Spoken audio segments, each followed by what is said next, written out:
வணக்கம் வணக்கம். இன்றைக்கு இன்றைக்கு வந்து விஜயதசமி 10வது நாள். மிகுந்த மகிழ்ச்சியான நாள். ஆயுதங்களை எல்லாம் பயன்படுத்த வேண்டிய நாள். வணங்கி பயன்படுத்த வேண்டிய நாள். ஆஹ் நண்பர்களுக்கு அதை சொல்லணும்னு ரொம்ப மகிழ்ச்சியா இருந்ததுனால அதை சொல்லணும்னு நினைக்கிறேன். நம்ம பிரபந்த உரையோடு தொடர்புடையது அல்ல என்றாலும் நேற்றைக்கு ஒரு பரதநாட்டிய அரங்கேற்றம் நம்ம நெருங்கிய நண்பர்களுடைய வற்புறுத்தலால் அந்த அரங்கேற்றத்துல பேசுறதுக்கு தலைமையேற்று சிறப்பு விருந்தினராக போய் பேசுறதுக்காக போனேன். நல்ல பிராக்டிஸ், ரொம்ப நல்லா பரதம் இருந்தது. அங்க பேசுறதுக்கு வந்த இன்னொருவர் தமிழ் அறிஞராகிய வேல்சாமி. வேல்சாமி ஒரு ஆய்வாளர்களுக்கு பேராசிரியர் அப்படிங்கிற தகுதியில் விளங்கக்கூடியவர். அவருடைய படிப்பினுடைய அளவு நம்ம ரொம்ப ஆச்சரியப்படுத்தக்கூடியது. அவர் பேசிய பிறகு நான் பேசினேன். அவருக்கு ரொம்ப மகிழ்ச்சி. என்கிட்ட ரொம்ப நேரம் பேசிட்டே இருந்தாரு. அவர் வேல்சாமி கிட்ட இருக்கிற புத்தகங்கள் இந்த யூரோப்பியன் பெயிண்டிங்ஸ் இருக்கு இல்லையா, அதுலயே ரொம்ப கிளாசிக் பெயிண்டிங்ஸா இருக்கக்கூடிய வகையை சேர்ந்த மாதிரியான புத்தகங்கள் அவர்கிட்ட உண்டு. கிட்டத்தட்ட இல்லாமல் போன புத்தகங்கள் எல்லாம் அவர் வச்சிருப்பார். அப்பேற்பட்டவர் நேற்றுக்கு பேசினோடனே ரொம்ப மகிழ்ச்சி அடைஞ்சு எனக்கு முக்கியமான நான் 5-6 புத்தகங்களை அவர் எனக்கு அனுப்பி வச்சிருக்காரு. தொடர்ந்து வெவ்வேறு புத்தகங்களை நீங்க கேட்க கேட்க நான் அனுப்புவேன்னு சொல்லியிருக்காரு. ஒவ்வொன்றையா நான் தேடி எடுத்து அனுப்புறேன், எவ்வளவு வேணுமோ கேளுங்க அவ்வளவு அனுப்புறேன்னு சொல்லியிருக்காரு. நேற்றைக்கு சரஸ்வதி பூஜை அதுவுமா அவரை பார்த்ததும் அவர் புத்தகங்களை அனுப்புறேன்னு சொன்னதும் இப்போ ஒரு ஊருக்கு போய் நாமக்கல்ல இருக்கிறவர் இப்போ அனுப்பி இவ்வளவு நேரம் நான் அவர் தான் பேசிட்டு இருந்தார். அனுப்பி அந்த புத்தகங்கள் எல்லாம் டவுன்லோட் ஆயிருச்சு. ஸோ இன்றைக்கு ஆயுத பூஜைக்கான பலன் வந்துருச்சுன்னு நினைச்சுக்கிட்டேன். ஆகவே வாசிப்புக்கான இடம் இன்னும் அகலமாயிட்டே போகுது, ஆழமாயிட்டே போகுது. எல்லாம் கலைமகள் அருள் அப்படின்னு நினைச்சுக்கிறேன். அதனால அதை படித்து அதில் என்னென்ன இன்னும் சுவாரஸ்யம் வருதோ அதையும் நண்பர்களோட நான் கட்டாயம் சொல்றேன். எல்லாத்துக்கும் ஆரம்பம் நண்பர்கள் தான். நீங்க சொல்லிதான் இதை வெளியில அதன் பிறகு இதுதான் அடையாளமாகி நீங்க எல்லாரும் என்கிட்ட பேசுறாங்க. ஆகவே இன்றைக்கு விஜயதசமி நாளில் உங்கள் அனைவருக்கும் என்னுடைய வணக்கத்தையும் சொல்லிக்கிறேன். இன்றைக்கு நம்ம வழக்கமான வகுப்புக்கு வந்தோம்னா இன்றைக்கு 31 இல்லையா, 31 தானே, 31வது பாட்டிலிருந்து ஆரம்பிக்கணும். வழக்கம் போல இந்த நான்முகன் திருவந்தாதியில் திருமழிசை ஆழ்வார் நிறைய விஷயங்களை அப்படி லைட்டா சின்ன சின்ன குறிப்புகளா உள்ளடக்கி வைத்திருக்கிறார். இப்ப இந்த பாடல்லையும் அதே மாதிரி சொல்றாரு. அப்புறம் திருமழிசை ஆழ்வார் ஒரு ஸ்காலர் அப்படின்னு திரும்ப திரும்ப நினைவுபடுத்தி கொண்டே இருக்கிறது. எது அப்படின்னு சொன்னா, வடமொழி சொற்களை தகுந்த இடத்துல கொண்டு தமிழ்ல இறக்கி விடுறது. ஏன்னா அது அவருடைய வடமொழி அறிவை, வடமொழி இருக்கக்கூடிய அவருடைய விசாலமான அறிவையும் நமக்கு காட்டக்கூடிய. இப்ப இந்த பாட்டுல அவர் எப்படி ஆரம்பிக்கிறார் பாருங்க. மேல், மேல் என்றால் முன்பு, முன்னொரு நாளில் நான்முகன் அரணை இட்ட விடு சாபம்தான், அல்லது விடு சாபம் நாரணன்தான் ஒழித்தான். மேல் நாளில், முன்பொரு நாளில் நான்முகனாகிய பிரம்மன் அரணாகிய சிவன் மேல் இட்ட விடு சாபம். இட்ட சாபம்னு சொல்லலாம். அது என்ன விடு சாபம் அப்படின்னா, இப்ப சாபத்தை இடுதல் என்றால் ஒருவருக்கு மேல சாபத்தை போட்டுடுறீங்க. சாபத்தை இடுதல் கொடுக்குறீங்க.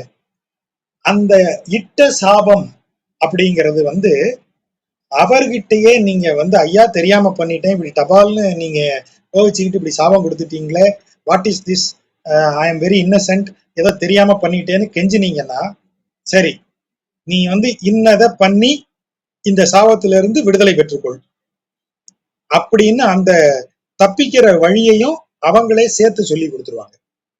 அப்ப அது இடு சாபம் என்கிற வகை. இடுசாபம் என்றால் நீங்கள் அவர்கிட்ட இட்டவரிடமே போய் நீங்க அவர்கிட்ட பணிந்து உங்கள் தவறை உணர்ந்த காரணத்தினால் உங்களுக்கு அவர் வந்து ஒரு இதை கொடுக்கிறார், ஒரு அதிலிருந்து விடுதலை பெறக்கூடிய வழிமுறையை சொல்லிக் கொடுக்கிறார். நாரதர்கிட்ட தான் சாபம் வாங்கினாங்க கந்தர்வர்கள் இருவரும். இவர் வருவது தெரியாமல் பெண்களோடு விளையாடி கழித்தார்கள். ஒரு பெரியவர் வராருங்கிற மரியாதை இல்லாம அதை செய்தார்கள். ஆகவே சாபம் கொடுத்தாங்க. நாரதர் கொடுத்துட்டாரு. உடனே இவங்க கந்தர்வர்கள் கெஞ்சுறாங்க, ஐயா இப்படி பண்ணிட்டீங்க, எங்களுக்கு தெரியாம நீங்க வர்றதை நாங்க கவனிச்சிருந்தா செஞ்சிருக்க மாட்டோம், இது அறியாமல் செய்த பிள்ளைன்னு. உடனே அப்ப நீங்க 2 பேரும் மரமா போங்கன்னு நான் உங்களை சொன்னேன், நீங்க எங்க மரமா போனோம் அப்படின்னா இந்த மாதிரி ஆயர்பாடியில நந்தகோபன் இல்லத்திற்கு பின்னாடி போய் 2 பேரும் இணை மருதங்களா நில்லுங்க, ஒரு கட்டத்துல அங்கேயே இறைவன் வருவான், அவனால் உங்களுக்கு சாபம் விமோச்சனை கிடைக்கும்னு சொல்றாரு. அப்ப இதுதான் இடு சாபம். விடு சாபம் என்றால் தப்பிக்கும் வழிமுறையை சொல்லாமல் சாபத்தை மட்டும் கொடுத்துட்டு போயிடுறது.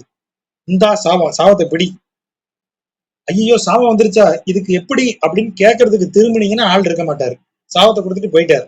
இப்ப நீங்க சாபத்திலிருந்து விடுபெறும் வழி என்னன்னு நமக்கு தெரியாது. அதுதான் இங்க சொல்றாரு. அரணை அரணை சிவனை சிவனுக்கு இட்ட விடு சாபம். சிவனுக்கு ஒரு சாபத்தை விட்டுட்டு போயிட்டார் நான்முகன், அதுல இருந்து தப்பிக்கும் வழியை சொல்லல. அந்த சாபம் தான் பிரம்மகத்தின்னு சொல்லப்படுகிற சாபம். அதாவது ஒவ்வொரு இடத்துல ஒவ்வொரு மாதிரி இந்த கதை வரும். நிறைய கதைகள்ல எப்படி இருக்கு, பிரம்மன் தலை கிள்ளப்பட்டதும் பிரம்மனின் துணைவியாகிய சரஸ்வதி வந்து சாபம் கொடுக்கிறான்னு இருக்கு. இந்த இடத்துல எப்படி சொல்றாரு, பிரம்மனே சாபம் கொடுக்கிறான், என் தலையை நீ கிள்ளது தவறு அப்படின்னு சொல்லி சாபம் கொடுத்துடுறான். அந்த சாபத்துக்கு விமோசனம் கொடுக்கல. அதனால இவர் என்ன செய்கிறார், சிவன் ஒவ்வொரு இடமா அலைகிறார். இவருடைய உணவு, இவருடைய பிக்ஷை அனைத்தையும் கபாலமே உண்கிறது, இவருக்கு எதுவும் வரல. அப்போ கடைசியாக இதுக்கு என்ன செய்யன்னு தெரியல அவருக்கு. ஏதாவது தெரிஞ்சா செய்வாரு, என்ன பண்ணுங்க பிராயச்சித்தம்னு சொன்னா செய்யலாம். கொரோனா வந்த புதுசுல எது ட்ரீட்மெண்ட்னு தெரியாம தெரிஞ்சுக்கிட்டு இருந்தோம் இல்லையா, இதான் ட்ரீட்மெண்ட்னு தெரிஞ்சா நம்ம நோயை பத்தி கவலைப்பட மாட்டோம். ஒரு காலத்துல டைபாய்டு, டெங்கு, இன்ன பிற வியாதிகள்லாம் நம்ம அஞ்சி நடுங்கும் வியாதி. கால்ரா எல்லாம் ஒரு காலத்துல கொத்து கொத்தா ஆட்களை கொன்றது. இன்றைக்கு கால்ரா, டைபாய்டு, மஞ்சள் காமாலை இதுக்கெல்லாம் பயப்படுறோமா? ஏன்னா அதுக்கு மருந்து வந்துருச்சு. அப்ப சாபம் என்பது இடு சாபம், அந்த வியாதி எல்லாம் அதுக்கு மருந்து இருக்கு. இப்ப மருந்தே இல்லை, மருந்தே இல்லாதது விடு சாபம்.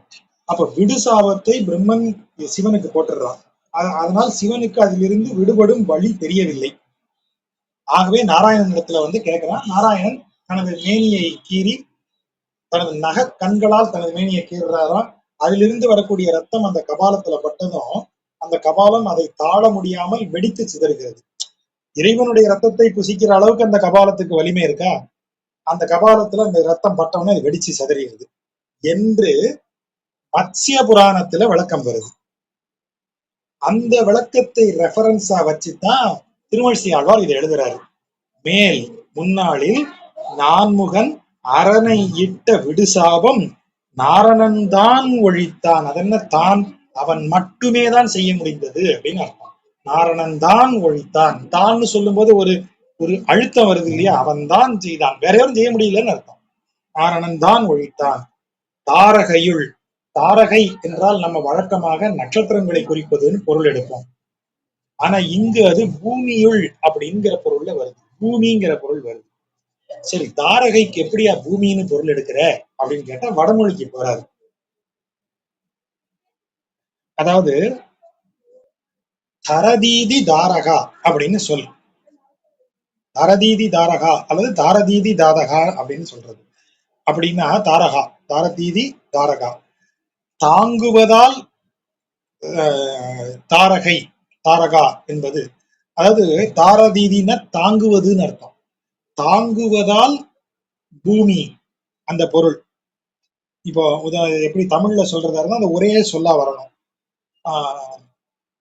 பூமிக்கு பொறை என்ற ஒரு பெயரும் உண்டு. அது எதனால வருது, பொறுப்பதால் பொறை எனப்பட்டது. பூமி அதன் மேல குழி தோண்டினீங்க, வெட்டுனீங்க, குத்துனீங்கனாலும் தாங்கி கொள்ளுமா, அப்படி பொறுப்பதால் பொறை என்ற பெயர் அதற்கு வந்தது. அத மாதிரி தாங்குவதால் தாரகை, தாரதீதி தாரகா அப்படின்னு ஒரு பொருள் வடமொழியில இருக்கு. அந்த சொல்ல தமிழுக்குள்ள அப்படியே கொண்டு வந்துட்டாரு. தாரகையுள் என்றால் இந்த தாங்கப்படும் பூமியில் இருப்பவர்கள் அனைவரும் அறியும்படி அப்படின்னு சொல்லி இதுக்கு பொருள் எடுக்கணும். இந்த தாரகையுள் உள்ளோர் அறியும்படி நான்முகன் சிவனுக்கு கொடுத்த சாபத்தை நாராயணன் தான் ஒழித்தான். பூமியில் உள்ள அனைவரும் அறியும்படி அதை செய்தவன். அப்படிப்பட்டவன் யார் அதை செய்தவன்? வானோர் பெருமான். வானோர் என்பவர் நித்தியசூரிகள். நித்தியசூரிகளுக்கு தலைவனான பெருமான் அவன்தான் பூமியில் உள்ளோர் எல்லோரும் அறியும்படி அரணுக்கு கொடுத்த சாபத்தை, பிரம்மன் அரணுக்கு கொடுத்த சாபத்தை நீக்கினான். அப்படிப்பட்ட பெருமானை ஏத்தாத பேய்காள், அவனை ஏற்றாத பேய் போன்றவர்களே, பிறக்கும் கருமாயம் பேசில் கதை. கதைனா இந்த இடத்துல விரிந்து செல்வது. கதைங்கிறது போய்கிட்டே இருக்கும், கதைக்கு முடிவே கிடையாது. கதையை நீங்க தொடர்ந்துட்டே இருக்கலாம். பார்ட் 1, பார்ட் 2, பார்ட் 3 கொண்டு போயிட்டே இருக்கலாம். கன்னித்தீவுன்னு ஒரு கதை வருது தினத்தந்தியில, எப்ப முடியும் யாருக்கும் தெரியாது. எப்படி அவர் கதை முடியாம கண்டினியூ ஆகிட்டே இருக்கும்? அதுதான் கதை. கதைக்கு முடிவில்லை. அவர் என்ன சொல்றாரு, 2 பொருள் இருக்கு. அதாவது 2 பொருள், இது இதனுடைய பின் பொருள். இப்ப உதாரணமா நாரணன்தான் ஒழித்தான் தாரகையுள்னு இருக்கு இல்லையா, இது மத்ஸ்ய புராணத்துல இருக்கக்கூடிய கதைன்னு சொன்னோம். அதுல ஒரு சுவாரஸ்யம் இருக்கு, கவிதை சுவைக்காக சொல்றாங்க. மத்ஸ்ய புராணத்துல சொல்றாரு, இந்த இந்த எக்ஸாக்டா இவர் சொல்லியிருக்காரு இல்லையா, நாராயணன் தான் ஒழித்தான்னு. அது எப்படி அந்த அது 1000 துண்டுகளாக வெடித்து போகிறதுலாம் இருக்கு இல்லையா, அதை நீளமா சொல்லி வராங்க. கடைசி 2 வரியை மட்டும் நான் சொல்றேன் பாருங்க. விஷ்ணு பிரசாதாத் சுச்ரோனி, விஷ்ணுவின் பிரசாதமாக இருக்கக்கூடிய அந்த ரத்தம் அதில் பட்ட மாத்திரத்தில் கபாலம் தத் சகஸ்ரதா, கபாலம் 1000 சகஸ்ரதா 1000 துண்டுகளாக சிதறுகிறது. ஸ்புடிதம் பகுதாயாத்தம், அப்படியே அனைத்தும் நீங்குகிறது. எப்படி நீங்குகிறதுன்னு அடுத்த வரியில சொல்றாங்க பாருங்க. ஸ்வப்னலப்தம் தனம் யதா. இப்போ அவரு பெரியவர் கோவேல்சாமி கிட்ட பேசும்போது அதை சொன்னேன், என்னமா எழுதியிருக்கா, அவனை ரொம்ப ஆச்சரியப்பட்டுட்டார். ஸ்வப்னலப்தம் தனம், அதாவது ஸ்வப்னம்னா கனவு, லப்தம் என்றால் கிடைத்தல், அதாவது உங்களுக்கு அது கிராண்டட் அப்படின்னு வச்சுக்கோங்க. லப்தம்னா லப்தித்தல், அதாவது எனக்கு அதை அனுபவிக்கும் பேர் இருக்கிறதுன்னு அர்த்தம். ஸ்வப்ன தனம் லப்தம், கனவுல பணம் எனக்கு கிடைக்குமாறு தோணிச்சு. அந்த கனவில் கிடைத்த செல்வம் எப்படி போகுமோ, விழித்தவுடன் அந்த செல்வம் கையில இருக்குமா?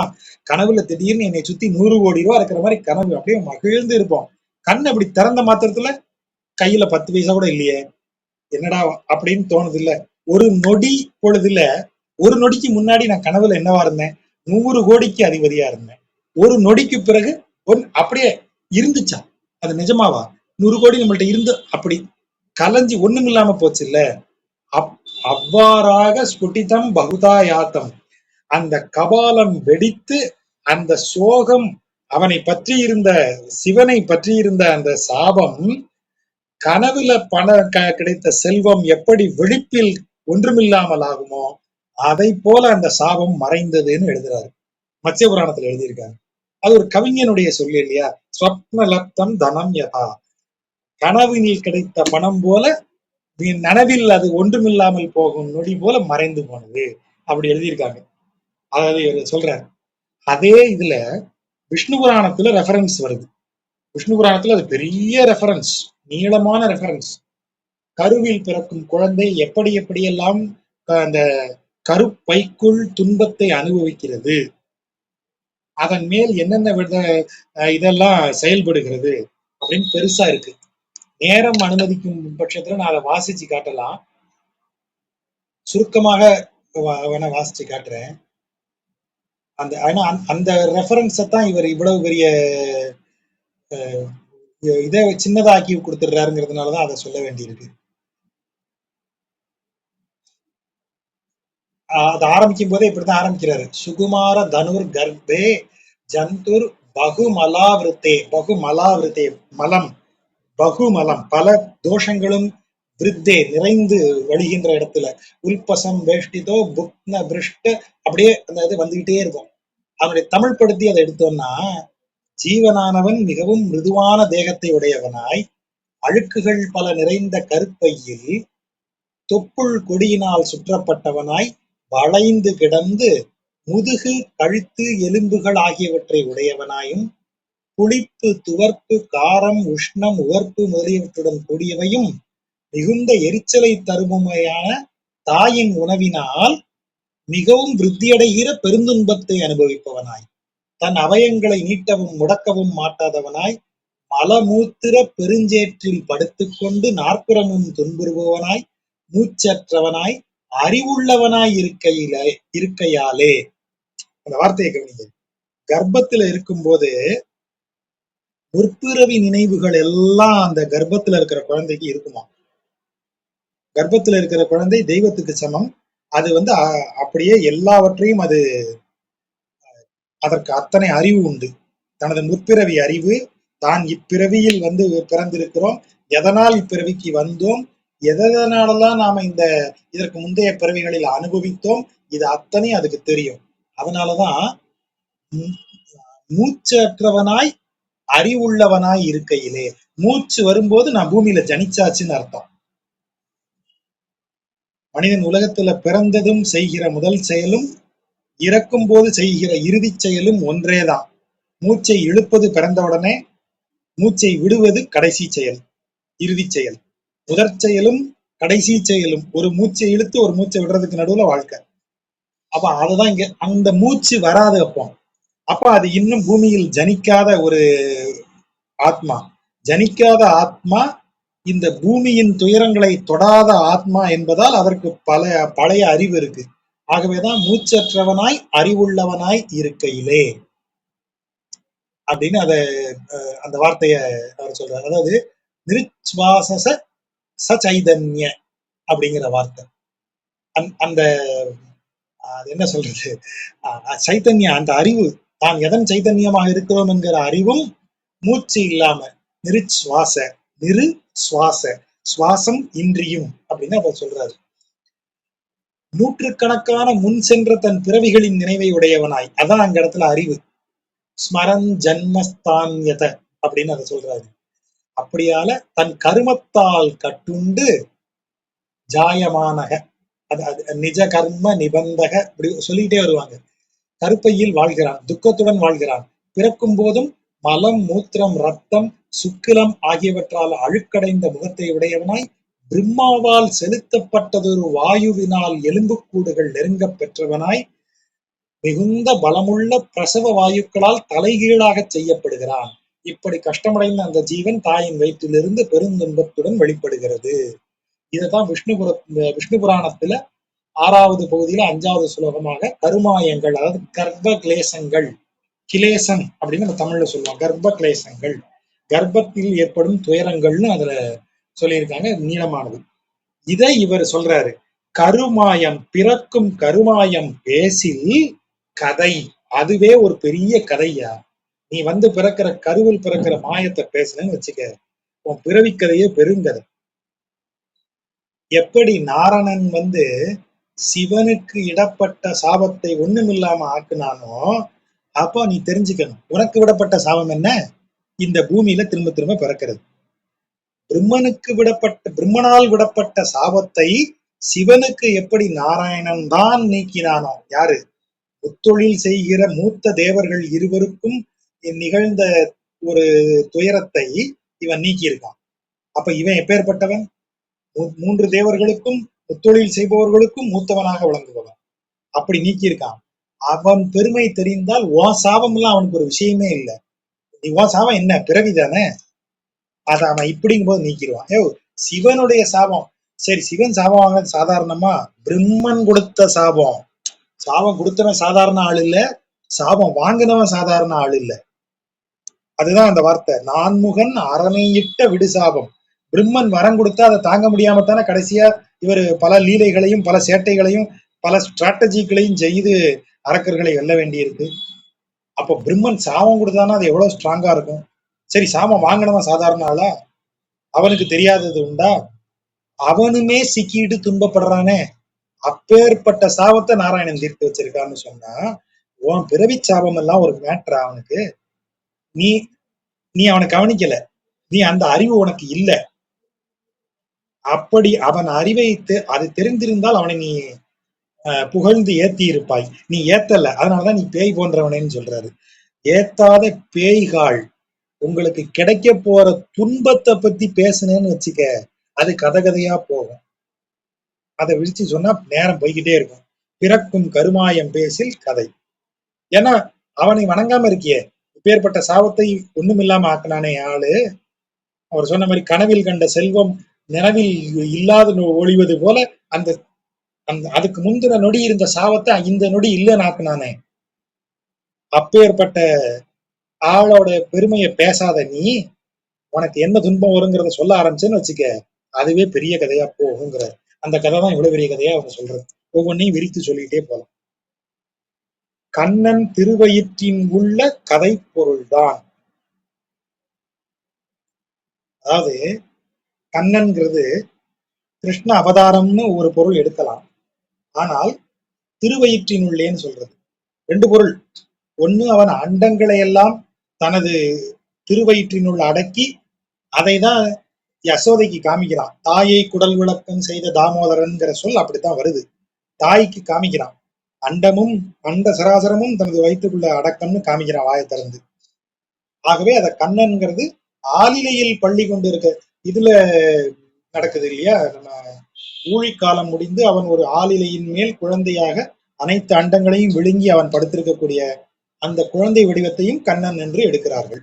ரெண்டுக்குமே அது பொருத்தமா இருக்கு. கண்ணனுடைய திருவயிற்றினுள் இருக்கக்கூடிய கதை பொருள் தான் அப்படிங்கிறது. எது அந்த கதை பொருள் என்றால், புராணங்கள், இந்த இதிகாசங்கள், அப்புறம் வேதம், இத மாதிரி இருக்கிற கதை பொருள் எல்லாமே அவனுக்குள் அடங்கி இருக்கிறது. அப்படின்னா என்ன அர்த்தம்? அவனுக்குள் அடங்கி இருக்கிறது என்றால் அவன் கண்ட்ரோல்ல இருக்கு. அவன் சங்கல்பத்தால் அவையெல்லாம் நிகழ்ந்திருக்கின்றன, நமக்கு கிடைக்கின்றன. மத்ய புராணம், விஷ்ணு புராணம், நீங்க எத்தனையோ புராணத்தை சொல்லுங்க. இந்த புராணங்கள் எல்லாம் அவனுடைய விருப்பத்தின் பேரில், அவன் எண்ணத்தின் பேரில் அவனுக்குள் அடங்கி இருந்து நமக்கு கிடைக்கிறது. சரி, இப்போ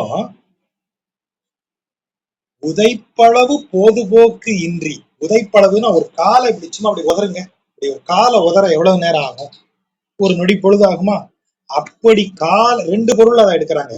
உதைப்பளவு போதுபோக்கு இன்றி, ஒரு கால உதைக்கிற அளவு கூட நேரத்தை வீணாக்காமல், போதுபோக்கு, பொழுதுபோக்கு தான் போதுபோக்கு, பொழுதுபோக்கு போதுபோக்குன்னு ஆகுது. கால அப்படி உதைக்கிற அளவுக்கு கூட நேரத்தை வீணாக்காமல் வாய்த்த குணத்து படாதது. வாய்த்த குணம் என்றால் என்ன? கண்ணன் திருவயிற்றில் உள்ள கதை பொருள் எதெல்லாம் சொல்லியாச்சு. புராணங்கள், இதிகாசங்கள், இறைவனை புகழ்ந்து சொல்லப்பட்டிருப்பவை எல்லாமே அவனுக்குள் அடங்கி அவனாலே நமக்கு கிடைத்தது. அதை நீ சரியாக வாய்த்த குணத்து படாது, அதனை நீ சரியாக கண்டு, அதில் சொல்லப்பட்டிருக்கிற குணம் என்றால் அந்த இடத்துல அதனுடைய பண்பு. அந்த நூல்களின் பண்பு என்ன? இறைவனின் பெருமையை சொல்வதும் இறைவனை அடைவதற்கான வழிமுறையை சொல்வதும் தான் அந்த அந்த நூல்களின் குணம், அதனுடைய பண்பு. அந்த பண்பின்படி படாதது, படாதது என்றால் அதை பின்பற்றாமல் இருப்பது, படாதது வதை பொருள்தான். அப்படி இல்லாமல் இருந்தால் நீ துன்பத்தை அனுபவிக்கக்கூடிய பொருளாக ஆவாய். வதை பொருள்தான், நீ வதை பொருளாக ஆவாய். உதைப்பளவு போதுபோக்கு இன்றி வாய்த்த குணத்து படாதது வதை பொருள்தான். இறைவனின் புகழை பாடக்கூடிய நூல்களை நீ கற்று அதன் தன்மையை உணர்ந்து நடந்து கொள்ளாவிட்டால் படாதது, அதன்படி நடக்காதது. அப்படி இருந்தால் நீ வதை பொருள், நீ துன்பத்தை அனுபவிக்கும் பொருளாக ஆவாய். ஆக அப்படி துன்பத்தை அடையாமல் இருக்க வேண்டும் என்றால் ஆய்ந்த குணத்தான் அடி அடைமினோ. அடைமினோ என்றால் அடைவீர்களாக அப்படின்னு சொல்றது. யாரு? ஆய்ந்த குணத்தான். ஆய்ந்த என்றால் என்ன? ஒரு விஷயத்தை தெளிவாக ஆராய்ந்து அதில் சிறப்பை நீ கையில் இப்படி எடுத்து வச்சிருக்க, அதான் ஆய்ந்த. இப்போ ஆய்ந்த அறிஞர் என்றால் தனது அறிவை அவர் பயன்படுத்தி நல்லது கெட்டது எல்லாத்தையும் பார்த்து சீர்தூக்கி சிறந்த முடிவை நமக்கு சொல்லுகிறார். ஆகவேதான் அவரு அறிஞர், ஆய்வு அறிஞர்னு சொல்றோம். ஆய்வு செய்து அறிந்துதால், ஆய்வு செய்து அறிவு பெற்றதால் அவர் அறிஞர். ஆய்வு செய்யாதவன் அறிஞன் கிடையாது. இதுல சொல்லியிருக்காங்க சார், அதை நான் அப்படியே சொல்றேன் சார். அதுக்கு ஸ்பீக்கர் பாக்ஸ் போதுமே, நீ ஏன் சொல்லணும்? ரெக்கார்டு பண்ணி வாய்ஸ் போட்டு விட்டீங்கன்னா கூகுள் வாய்ஸ் அப்படியே சொல்லும். அப்போ ஒன்று சொல்லப்பட்டிருக்கு, அதை அறிவோடு ஆராய்ந்து அதில் சிறப்பானவற்றை நமக்கு சொல்லும். அதனாலதான் ஆய்ந்து அறிதல் அப்படிங்கிற சொல் நமக்கு வருது. அப்படி நீங்க ஆராய்ந்து பார்க்கும் போது எந்தெந்த குணங்கள் எல்லாம் சிறந்த குணங்கள் என்று சொல்லப்படுகிறதோ அந்த குணங்கள் அனைத்தையும் உடையவன் இறைவன். அதான் ஆய்ந்த குணத்தான். அத சிம்பிளா உரையாசிரியர் சொல்றாரு, தோஷமற்ற குணங்களை உடையவன், அதாவது குற்றமற்ற குணங்களை உடையவன். அப்ப நீ ஆராய்ச்சி பண்ணியிருக்கணும். ஒரு குணம் சொல்றாங்க, அந்த குணம் நல்லதா கெட்டதா, குறை உள்ளதா குறையற்றதா நீ ஆராய்ச்சி பண்ணணும்.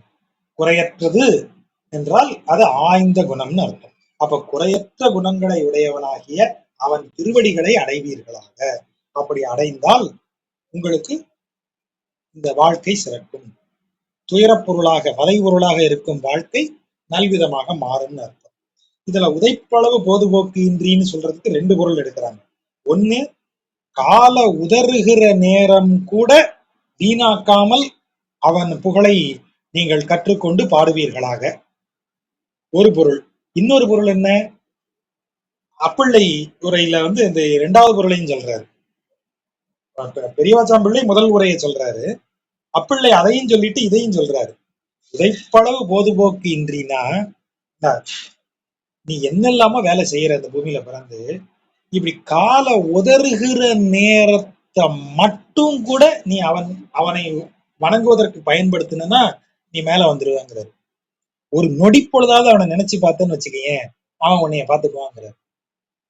ரெண்டாவது பொருள், கால் உதைக்கிற நேரத்தை கூட வீணாக்காம அந்த நேரத்துல கூட அவனை நினைச்சுக்கோன்னு சொல்றது ஒண்ணு. கால உதைக்கிற நேர அளவுக்கு கூட அவனை நினைச்சா போதும், அவன் உன்னைய பார்த்துப்பான்னு சொல்றது இன்னொரு பொருள். ரெண்டு பொருள்லையும் அதை எடுக்கலாம். அடுத்த பொருள் இன்னும் சுவாரஸ்யமான பாட்டு. அடிச்சகடம் சாடி அரவு ஆட்டி யானை பிடித்து ஒசித்து தேய்முலை நஞ்சு உண்டு வடி பவளவாய் பின்னை தோழிக்காக, இந்த குறைதல் விகாரமா மீட்டருக்காக ஒடுங்கி உட்கார்ந்துருக்கு, அதனால தோழிக்கா அப்படின்னு இருக்கும். தோழி இல்ல தோழி, தோல் உடையவள், வடி பவள வாய், வடிப்பவள மிக வடிவான பவளவாயும், வடிப்பின்னை தோழி மிக வடிவான தோளையும் உடையவள். அவ அழக நப்பின்னையின் அழக சொல்றது. அந்த அவளுக்காக வல்ஏற்று எருது, எருதுங்கிறது மீட்டருக்காக கூடுதல் விகாரம், ஒரு இத்து சேர்ந்து வருது.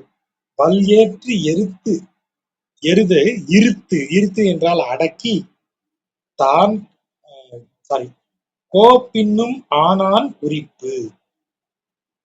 சரி, பாடல் என்ன சொல்லுது? அடிச்சகடம் சாடி, குழந்தையாக இருக்கும்போது சகடாசுரன் ஒரு பெரிய வண்டி உருவத்துல இவனை நசுக்க ட்ரை பண்றான். அப்ப நம்மாளு காலால லேசா உதைச்சே அவனை ஒண்ணும் இல்லாம வெறும் குவியலா, விறகு குவியலா ஆக்கிட்டாரு வண்டிய.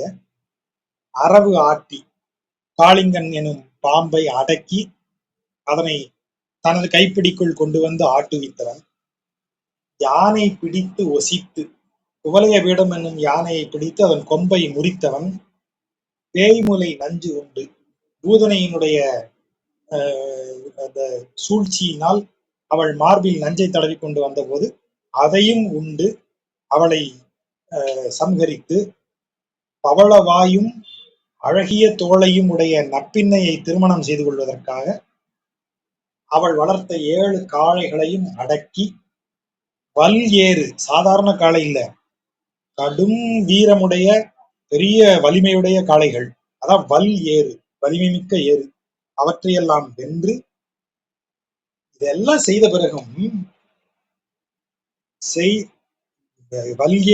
வல்ஏற்று எருது இருத்து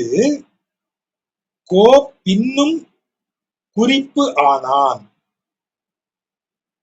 இதற்கு பிறகும் குறிப்பு என்றால் திருவுள்ளம், அவன் மனசுல நினைச்சு வச்சிருக்கான், மனதால் அவன் அரசனாக ஆகிறான் அப்படின்னு அர்த்தம்.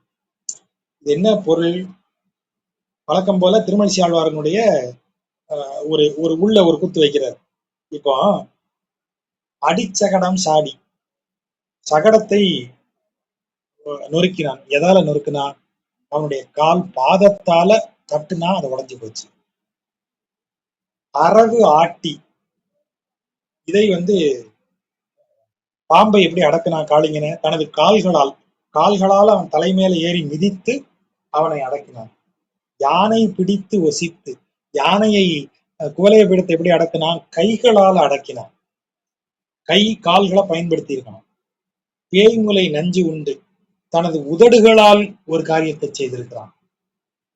7 காளைகளை அடக்கும் போது முழு உடலையும் பயன்படுத்தியிருக்கான் இல்லையா? காளைகளை அடக்குவதற்கு முழு உடம்பின் வலிமையும் பயன்படுத்தி அதை செய்திருக்கிறான். அப்படியெல்லாம் செய்தது எதற்கு செய்தான்? இது எல்லாத்தையும் இந்த உலகை காப்பாற்ற வேண்டி இதையெல்லாம் செய்யறான். தனது பக்தர்களுக்கு துயரம் நேராத வண்ணம் அவன் இவற்றையெல்லாம் செய்கிறான். அப்படிப்பட்டவன் இத்தனையும் செய்த பின்னும், பக்தர்களுக்கு இவ்வளத்தையும் அவன் செஞ்ச பிறகும் ஆனான் பின்னும் குறிப்புனா என்ன? தனது மனதால் இன்னும் செய்ய வேண்டும் என்ற சங்கல்பத்தோடு அரசன் போல அவன் வீற்றிருக்கிறான். இப்போ ஒரு அரசன் தனது மக்களுக்கு நன்மை செய்ய வேண்டும் நினைச்சா, இப்போ ஒரு குடும்பத்தில் யாரும் இல்லாம ஆயிடுச்சு. அந்த குடும்ப தலைவர் திடீர்னு அகால மரணம் அடைந்து விட்டார். அந்த குடும்பத்திற்கு இப்போ வாழும் வகை தெரியல.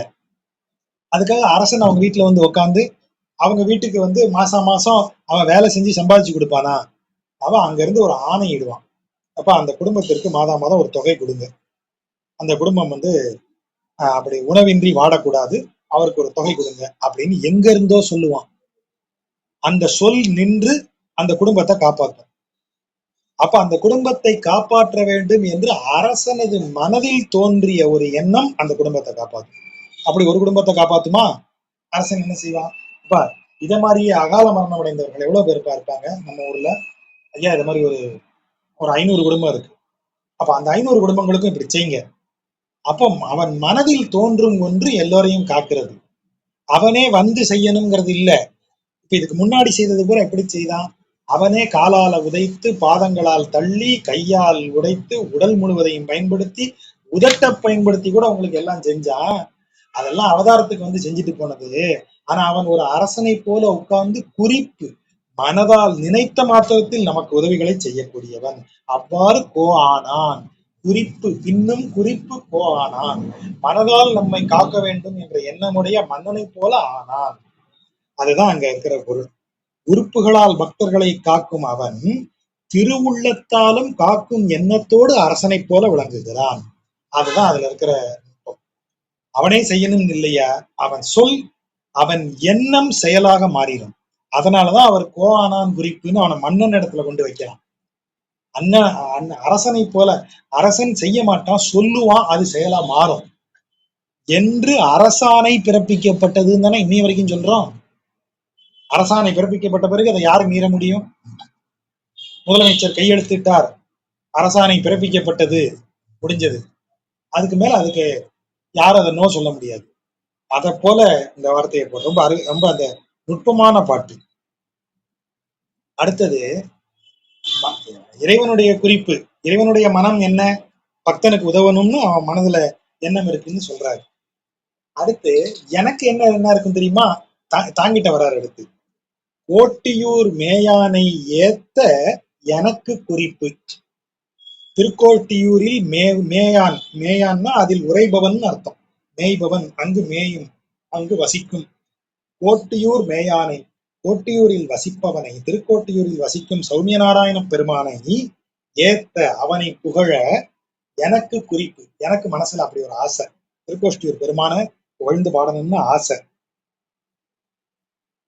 அந்த ஆசை எனக்கு நன்மை பயக்கும், குறிப்பு எனக்கு நன்மை பயக்க. நான் அப்படி நினைச்சுக்கிட்டு இருக்கேன் பாருங்க, அந்த நினைப்பு எனக்கு பெரிய நன்மையை செய்யும். அப்படி இருக்க வேங்கடத்து மேயானை மெய் வினை நோய் எய்தாமல் தான்கடத்தும் தன்மையான் தாள் வெறுப்பனோ. அப்படி இருக்க நான் இந்த மெய் வினை நோய்னு ஒரு வார்த்தையை போடுறது பாருங்க, அருமையான சொல். மெய் என்றால் உடல். உடலால் பிறவி எடுத்தால் நாம செயல்களை செய்தே ஆக வேண்டும். செயல்களை செய்தால் அதன் வினைகளை நாம் அனுபவித்தே ஆக வேண்டும். ஆகவேதான் மெய் வினை அப்படிங்கிற வார்த்தையை போடுறாரு.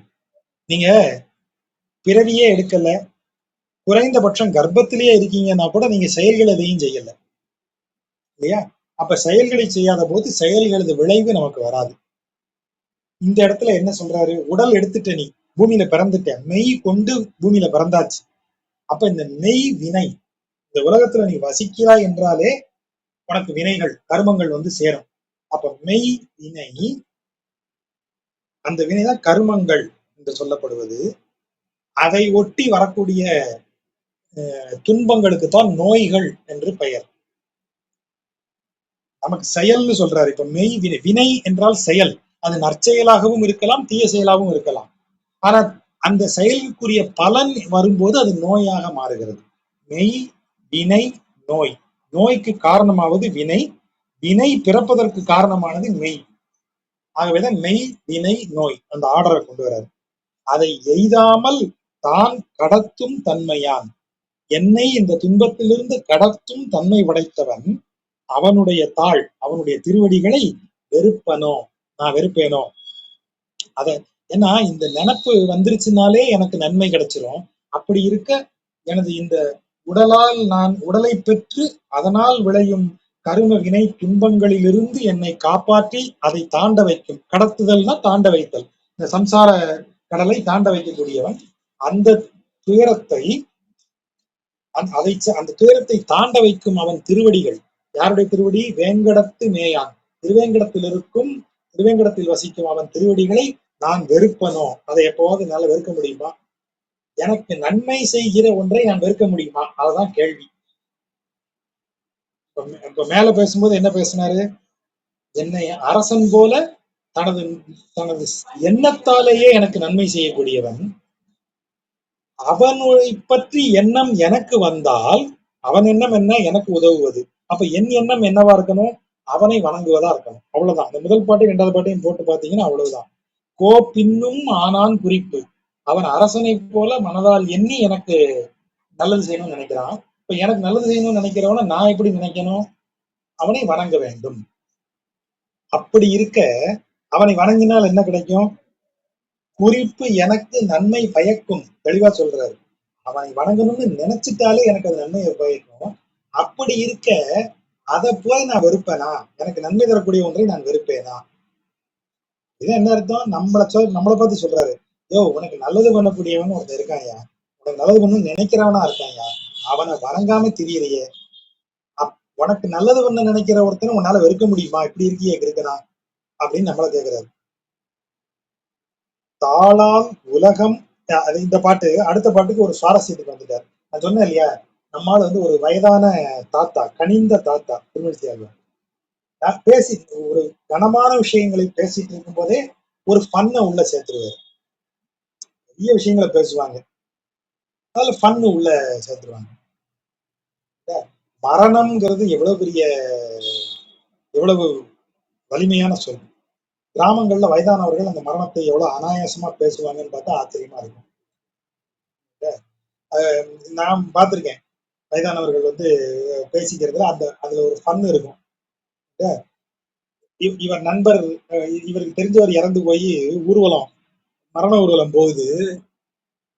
அப்ப இவங்க எல்லாம் பின்னாடியே போறாங்க.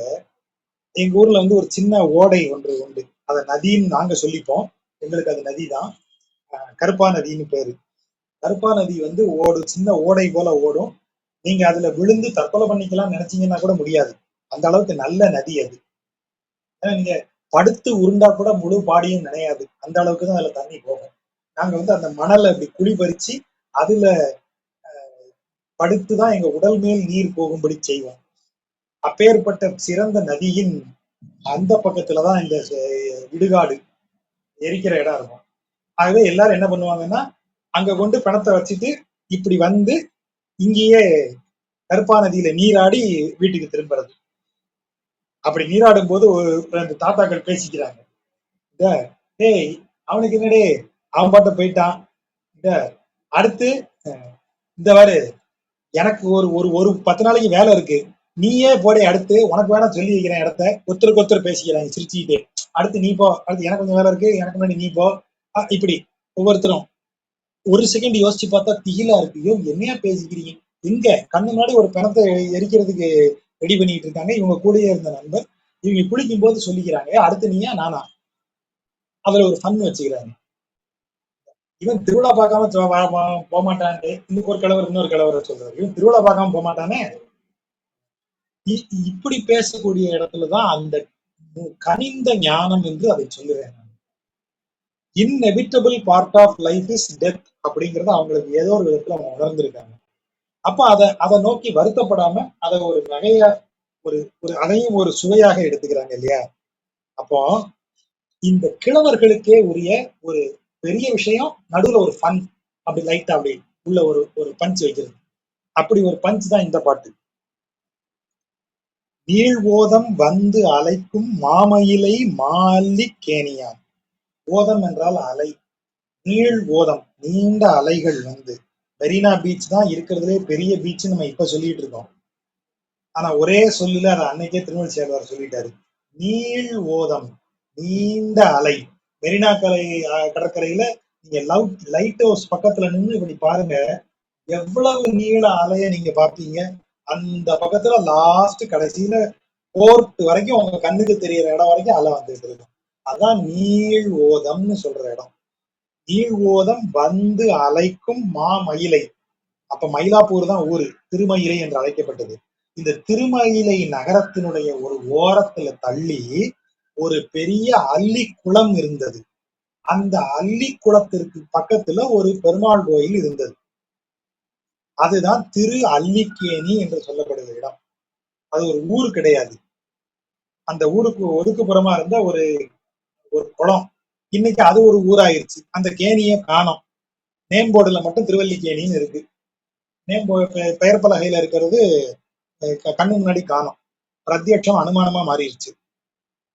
அந்த அதாவது இந்த பேரை பார்த்து இந்த இடத்துல அல்லிக்கேணி இருந்தது என்று நாம் அனுமானித்துக் கொள்ள வேண்டும். அந்த அனுமானம் ஒரு காலத்துல பிரத்யட்சமாக இருந்தது. அறிதல் முறைகள் படி இதுக்கு விளக்கம் சொல்றேன். நானும் தர்க்கம் படிக்கிறேன் தெரியும் இல்லையா? அதனால நீள் ஓதம் வந்து அலைக்கும் மாமயிலை மால்லிக்கேணியான். அப்படி மாமயிலை நகரத்தில் இருக்கிற அல்லிக்கேணியின் கரையில் இருப்பவன் வாளா கிடந்து அருளும். வாளா என்றால் ஒன்னும் செய்யாம, சும்மா சும்மா இருத்தல். சும்மாங்கிறதுக்கு தமிழ்ல தூய தமிழ்ல என்ன சொல்லி? வாழாது இருத்தல். வாழானா ஒன்னும் செய்யாம இருக்கிறது. வாளா கிடந்து ஒண்ணுமே செய்யாம கிடந்து கிடந்து என்ன செய்யறான்? அந்த வார்த்தையை பாருங்க. அதான் ஒரு அறிஞனுடைய சொல். வாளா கிடந்து ஒண்ணுமே செய்யாம சும்மா கிடந்து அருளும். கிடந்தாலும் அருளுவான். இல்லையா? அவன் பாட்ட போய் உலகத்துல இன்புட்டு நடந்துட்டு இருக்கு, இவன் பாட்ட போய் பாம்பை படுக்கையா போட்டு படுத்திருக்கானே அப்படின்னு நீங்க நினைச்சீங்கன்னா, சும்மா படுத்திருக்கானே கண்ணை மூடிக்கிட்டு, அது அறிதுயில். அப்படி கிடந்தாலும் அருளுவதுல எந்த குறையும் கிடையாது. வாளா கிடந்து அருளும். வாய் திறவான். வாயை திறந்து ஒரு சொல் பேச மாட்டான். தூக்கத்துல இருக்கான். ஆனால் ஒண்ணும் செய்யாம இருப்பான். பேசவும் மாட்டான். அந்த வார்த்தையை கவனிங்க. இப்போ சிலர் வந்து நல்லா பேசுவாங்க, ஆனா ஒண்ணும் செய்ய மாட்டாங்க. சிலர் ஏதாவது செய்வாங்க, ஆனா பேச மாட்டாங்க. ரெண்டுமே துன்பம். எதுவுமே சொல்லாம திடீர்னு ஏதாவது செஞ்சோன்னு வைங்க, அடப்பா இதே நீ செஞ்ச, இதை நான் இப்படி எல்லாம் செய்யணும்னு நினைச்சிருந்தேன் அப்படின்னு நினைப்பாங்க. நான் ஏதாவது திடீர்னு ஒண்ணு செஞ்சு வைப்பேன். அன்னைக்குதான் வந்து திடீர்னு என் மனைவி வந்து, உங்களை யார் இதை செய்ய சொன்னா? இது இன்னைக்கு செய்யக்கூடாது, இது இப்படி இல்ல செய்யணும், உங்களை யார் இப்படி செய்ய சொன்னா அப்படின்னு கேட்பாங்க. ஒண்ணுமே சொல்லாம வெறும் செயல் செய்தா குற்றம். சொல்லிட்டே இருக்கோன்னு வைங்க, செய்யாம இருந்தோம்னு வைங்க, வாய் தான் இருக்கு ஒன்னையும் காணோம்னு சொல்லுவாங்க. நம்மளால ரெண்டையும் செய்யறது இல்லை. வாய் திறவான், வாயால ஒரு பேச்சு பேசுறது இல்லை. வாளா கிடந்து ஒன்னும் செய்யறதும் இல்லை. ஒன்னும் செய்யாமல் ஒன்னும் சொல்லாமல் அருளை மட்டும் செய்கிறான். எவ்வளவு பெரிய சொல் பாருங்க. அது இறைவனுக்குரிய இலக்கணம் இல்லையா? இறைவனை போய் நீங்க வணங்குறீங்க, அவன்கிட்ட உங்க துயரத்தெல்லாம் சொல்றீங்க. உடனே இறைவன் வந்து, கேட்கவே கஷ்டமா இருக்குப்பா, சரி நான் ஏதாவது பண்ண முடியுமான்னு பாக்குறேன் அப்படி சொல்லுவாரா நம்மள்ட்ட? இல்ல உடனடியா அந்த சினிமால காமிக்கிற மாதிரி அப்படியே 4 கரங்களோட டிஷ்னு ஒரு மியூசிக்கோட வந்து, வா உன் துன்பத்தை போய் தீர்த்து வைக்கிறேன் அப்படின்னு நம்மளை கூப்பிட்டு நம்ம கூடயே வருவாரா? அது இறையின் இயல்பு. அவன்கிட்ட போய் நான் பேசுவேன், அவன் பதில் பேச மாட்டான். வாய் திறவான். எனக்காக எழுந்து வந்து ஒரு காரியத்தை செய் அப்படின்னு எந்திரிச்சு வந்து செஞ்சிருவானா? செய்ய மாட்டான். வாளா கிடந்து கல்லா எதுக்கு இறைவனை வைக்கிற? அப்படியேதான் இருப்பான். அவன் செய்யறது என்னன்னு உனக்கு தெரியாது. ஆனால் அவன் அருள் உனக்கு வந்து சேரும். முந்தின பாட்டுல அவன் சொல்றது அந்த வார்த்தை அதுல வருதா? கோப்பின்னும் ஆனான் குறிப்பு. அவன் நினைப்பான், மனசால நினைப்பான், சரி ரொம்ப கஷ்டப்படுறான், இவனுக்கு நாம ஏதாவது செய்யலாம் நினைச்சான்னா நினைச்ச மாத்திரத்துல எனக்கு ஒரு வழி பிறந்துடும். அதான் இந்த வார்த்தை. வாய் திறவான் வாளா கிடந்து அருளும். எவ்வளவு பெரிய சொல்! இறைவனை எப்படி நம்ம உணரணுங்கிறதுக்கான சொல். அதை ஒரு பண்ணுக்குள்ள கொண்டு வந்து போடுறாரு பாருங்க. எப்படி கிடப்பான்? ஐந்தலை வாய் நாகத்து அணை வாளா கிடந்து அருளும். எங்க போய் படுத்து கிடக்கிறான்? 5 தலைகளையும் வாயையும் உடைய ஆதிசேடனை அணையாக கொண்டு, படுக்கையாக கொண்டு, வாளா கிடந்து அருளும். வாய் திறவான் வாளா கிடந்து அருளும். 5 தலை நாகத்தை படுக்கையாக கொண்டு வாயை திறக்காம ஒன்னையும் செய்யாம வெறுமன கிடந்து எனக்கு அருளுகிறான். ஏன் அப்படி கிடக்கான்? அவரே ஒரு இடத்துல கண்டுபிடிக்கிறார். இந்த பக்கத்துல பார்த்தா தாயார் உட்காந்து காலை அமுக்கி விட்டுக்கிட்டு இருக்கா. இப்ப நீ என்ன செஞ்சு ஓடி களைச்சிட்டேன்னு காலை அமுக்கி விடுறாரு? நீ எந்த நேரம் படுத்தே கிடக்குற. வாளா கிடந்து அருளும் வாய் தரவான், உனக்கு எதுக்கு இப்ப காலை அமுக்கி விட்டுட்டு இருக்கா? அப்புறம் அவரே யோசிக்கிறார். ஓகே, தாளால் உலகம் அளந்த அசைவே கொல். ஒருவேளை இந்த கால்களை உயர்த்தி இந்த உலகத்தையே அளந்திய திருவிக்கிரமனாக அந்த அசைவுக்கான ரெஸ்ட் எடுத்துட்டு இருக்கியோ? அதான் தாயாரும் உட்காந்து காலை அழுத்திட்டு இருக்கா போல. கொல் என்றால் அப்படியோ, ஆஹா அப்படின்னு ஒரு ஒரு வியப்பு சொல். அதனாலயாதான் இருக்கும் அப்படின்னு இவரா சொல்றாரு. அந்த அந்த ஃபன் அதுல. என்னையா ஒண்ணும் செய்யாம படுத்திருக்க அப்படின்னா, இந்த உலகத்தை அளந்த களைப்புல படுத்திருக்காருயா அப்படின்னு இவராவே ஒரு திட்டம் போட்டு விட்டுறாரு. அடுத்த பாட்டுல இன்னும் தெளிவா சொல்றாரு பாருங்க. இப்ப இந்த ஃபன் ஆக்குனாரா, அவன் பாட்டு சும்மா கிடக்குறான். தாளால் உலகம் வளர்ந்த அசைவேகொல் அப்படின்னு சொல்லி இறைவன் தனது திருப்பாதங்கள், அதாவது தன்னுடைய கால்களால் உலகத்தை அலைந்த இதனால அந்த களைப்பினால படுத்திருக்கான், எதுவும் செய்யாம இருக்கான்னு இந்த பாட்டுல சொன்னாரு. செய்யாமல் அருளுகிறான்னு சொன்னாரு. அப்ப அடுத்து இதை படிக்கிறவங்க என்ன நினைச்சுக்கலாம்? ஒருவேளை இறைவன் இப்படித்தான் கிடப்பான் போல நினைக்கலாம். அடுத்த பாட்டுல அதை எப்படி அதை இன்னும் கிளாரிஃபை பண்றாரு பாருங்க. நாகத்து அணை குடந்தை. குடந்தைங்கிறது கும்பகோணம். கும்பகோணத்துல இதே மாதிரி அரவணையில் பள்ளி கொண்ட கோலத்துல இருக்கான். அதான் நாகத்து அணை குடந்தை. குடந்தையில இருக்கிற கோயில், கும்பகோணத்து கோயில் அவர் பள்ளி கொண்ட பெருமாளாக இருக்கிறார். திருவெக்கா, திருவெக்காவிலும் அதே கோலத்துல இருக்கிறாரு. திருவள்ளூர் திரியவுள் அங்கும் நிகழ்கிறார். அரங்கத்திலும் அவ்வாறே பள்ளி கொண்டு காட்சி தருகிறார். நாகத்து அணை அரங்கம். அப்புறம் பேர்னா திருப்பேர் நகர். திருப்பேர் நகர்னா கோயிலடி. இப்ப நம்ம சொல்றது கோயிலடி, அப்பகுடத்தான் கோயில்னு சொல்றோம். அந்த திருப்பேரிலும் பள்ளி கொண்டு திரிகிறார். அன்பில், திருச்சி பக்கத்துல இருக்கிற அன்பில்ங்கிற ஊரு. அன்பில் செப்பேடுகள் வழியாகத்தான் நமக்கு ராஜராஜ சோழனுடைய கதை தெளிவாகிறது. இவர் நீலகண்ட சாஸ்திரி பிற்காலத்து இந்த சோழர்கள் வரலாறு எழுதுறாரு இல்லையா, அதற்கு அடிப்படையான ரெஃபரன்ஸே இந்த அன்பில் செப்பேடுகள் தான். அன்பில்ங்கிற கிராமத்துல கிடைக்கிற செப்பேடு. அந்த கிராமத்தை சேர்ந்த அனிருத்தர் அப்படிங்கிற ஒருவர் தான் பிரம்மராயராக சுந்தர சோழனிடம் பணியாற்றுகிறார். அதாவது பிரம்மராயர் என்றால் முதலமைச்சர்ங்கிற பட்டம். அவர் தான் முதல் அமைச்சர், தலைமை அமைச்சர். தலைமை அமைச்சராக தன்னிடம் பணியாற்றிய அன்பில் எனும் ஊரை சேர்ந்த அன்பில் அனிருத்த பிரம்மராயர், அன்பில் ஊரை சேர்ந்த அனிருத்தன் என்ற பெயரை கொண்ட பிரம்மராயன் என்கிற பதவியில் இருந்தவர். அப்படிப்பட்டவர். அவருக்கு இவர் கொடுத்த அந்த இது பேர் என்ன, சாசனம் எழுதி கொடுத்தது. அந்த செப்பேடு தான் லெய்டன் செப்பேடுகள் என்ற பெயர்ல இன்றைக்கு நெதர்லாண்ட்லயோ எங்கேயோ இருக்கு. அதை இந்தியாவுக்கு கொண்டு வர்றதுக்கு ஒரு முயற்சி நடக்குது, ரொம்ப வருஷமா வந்துட்டு இருக்கு.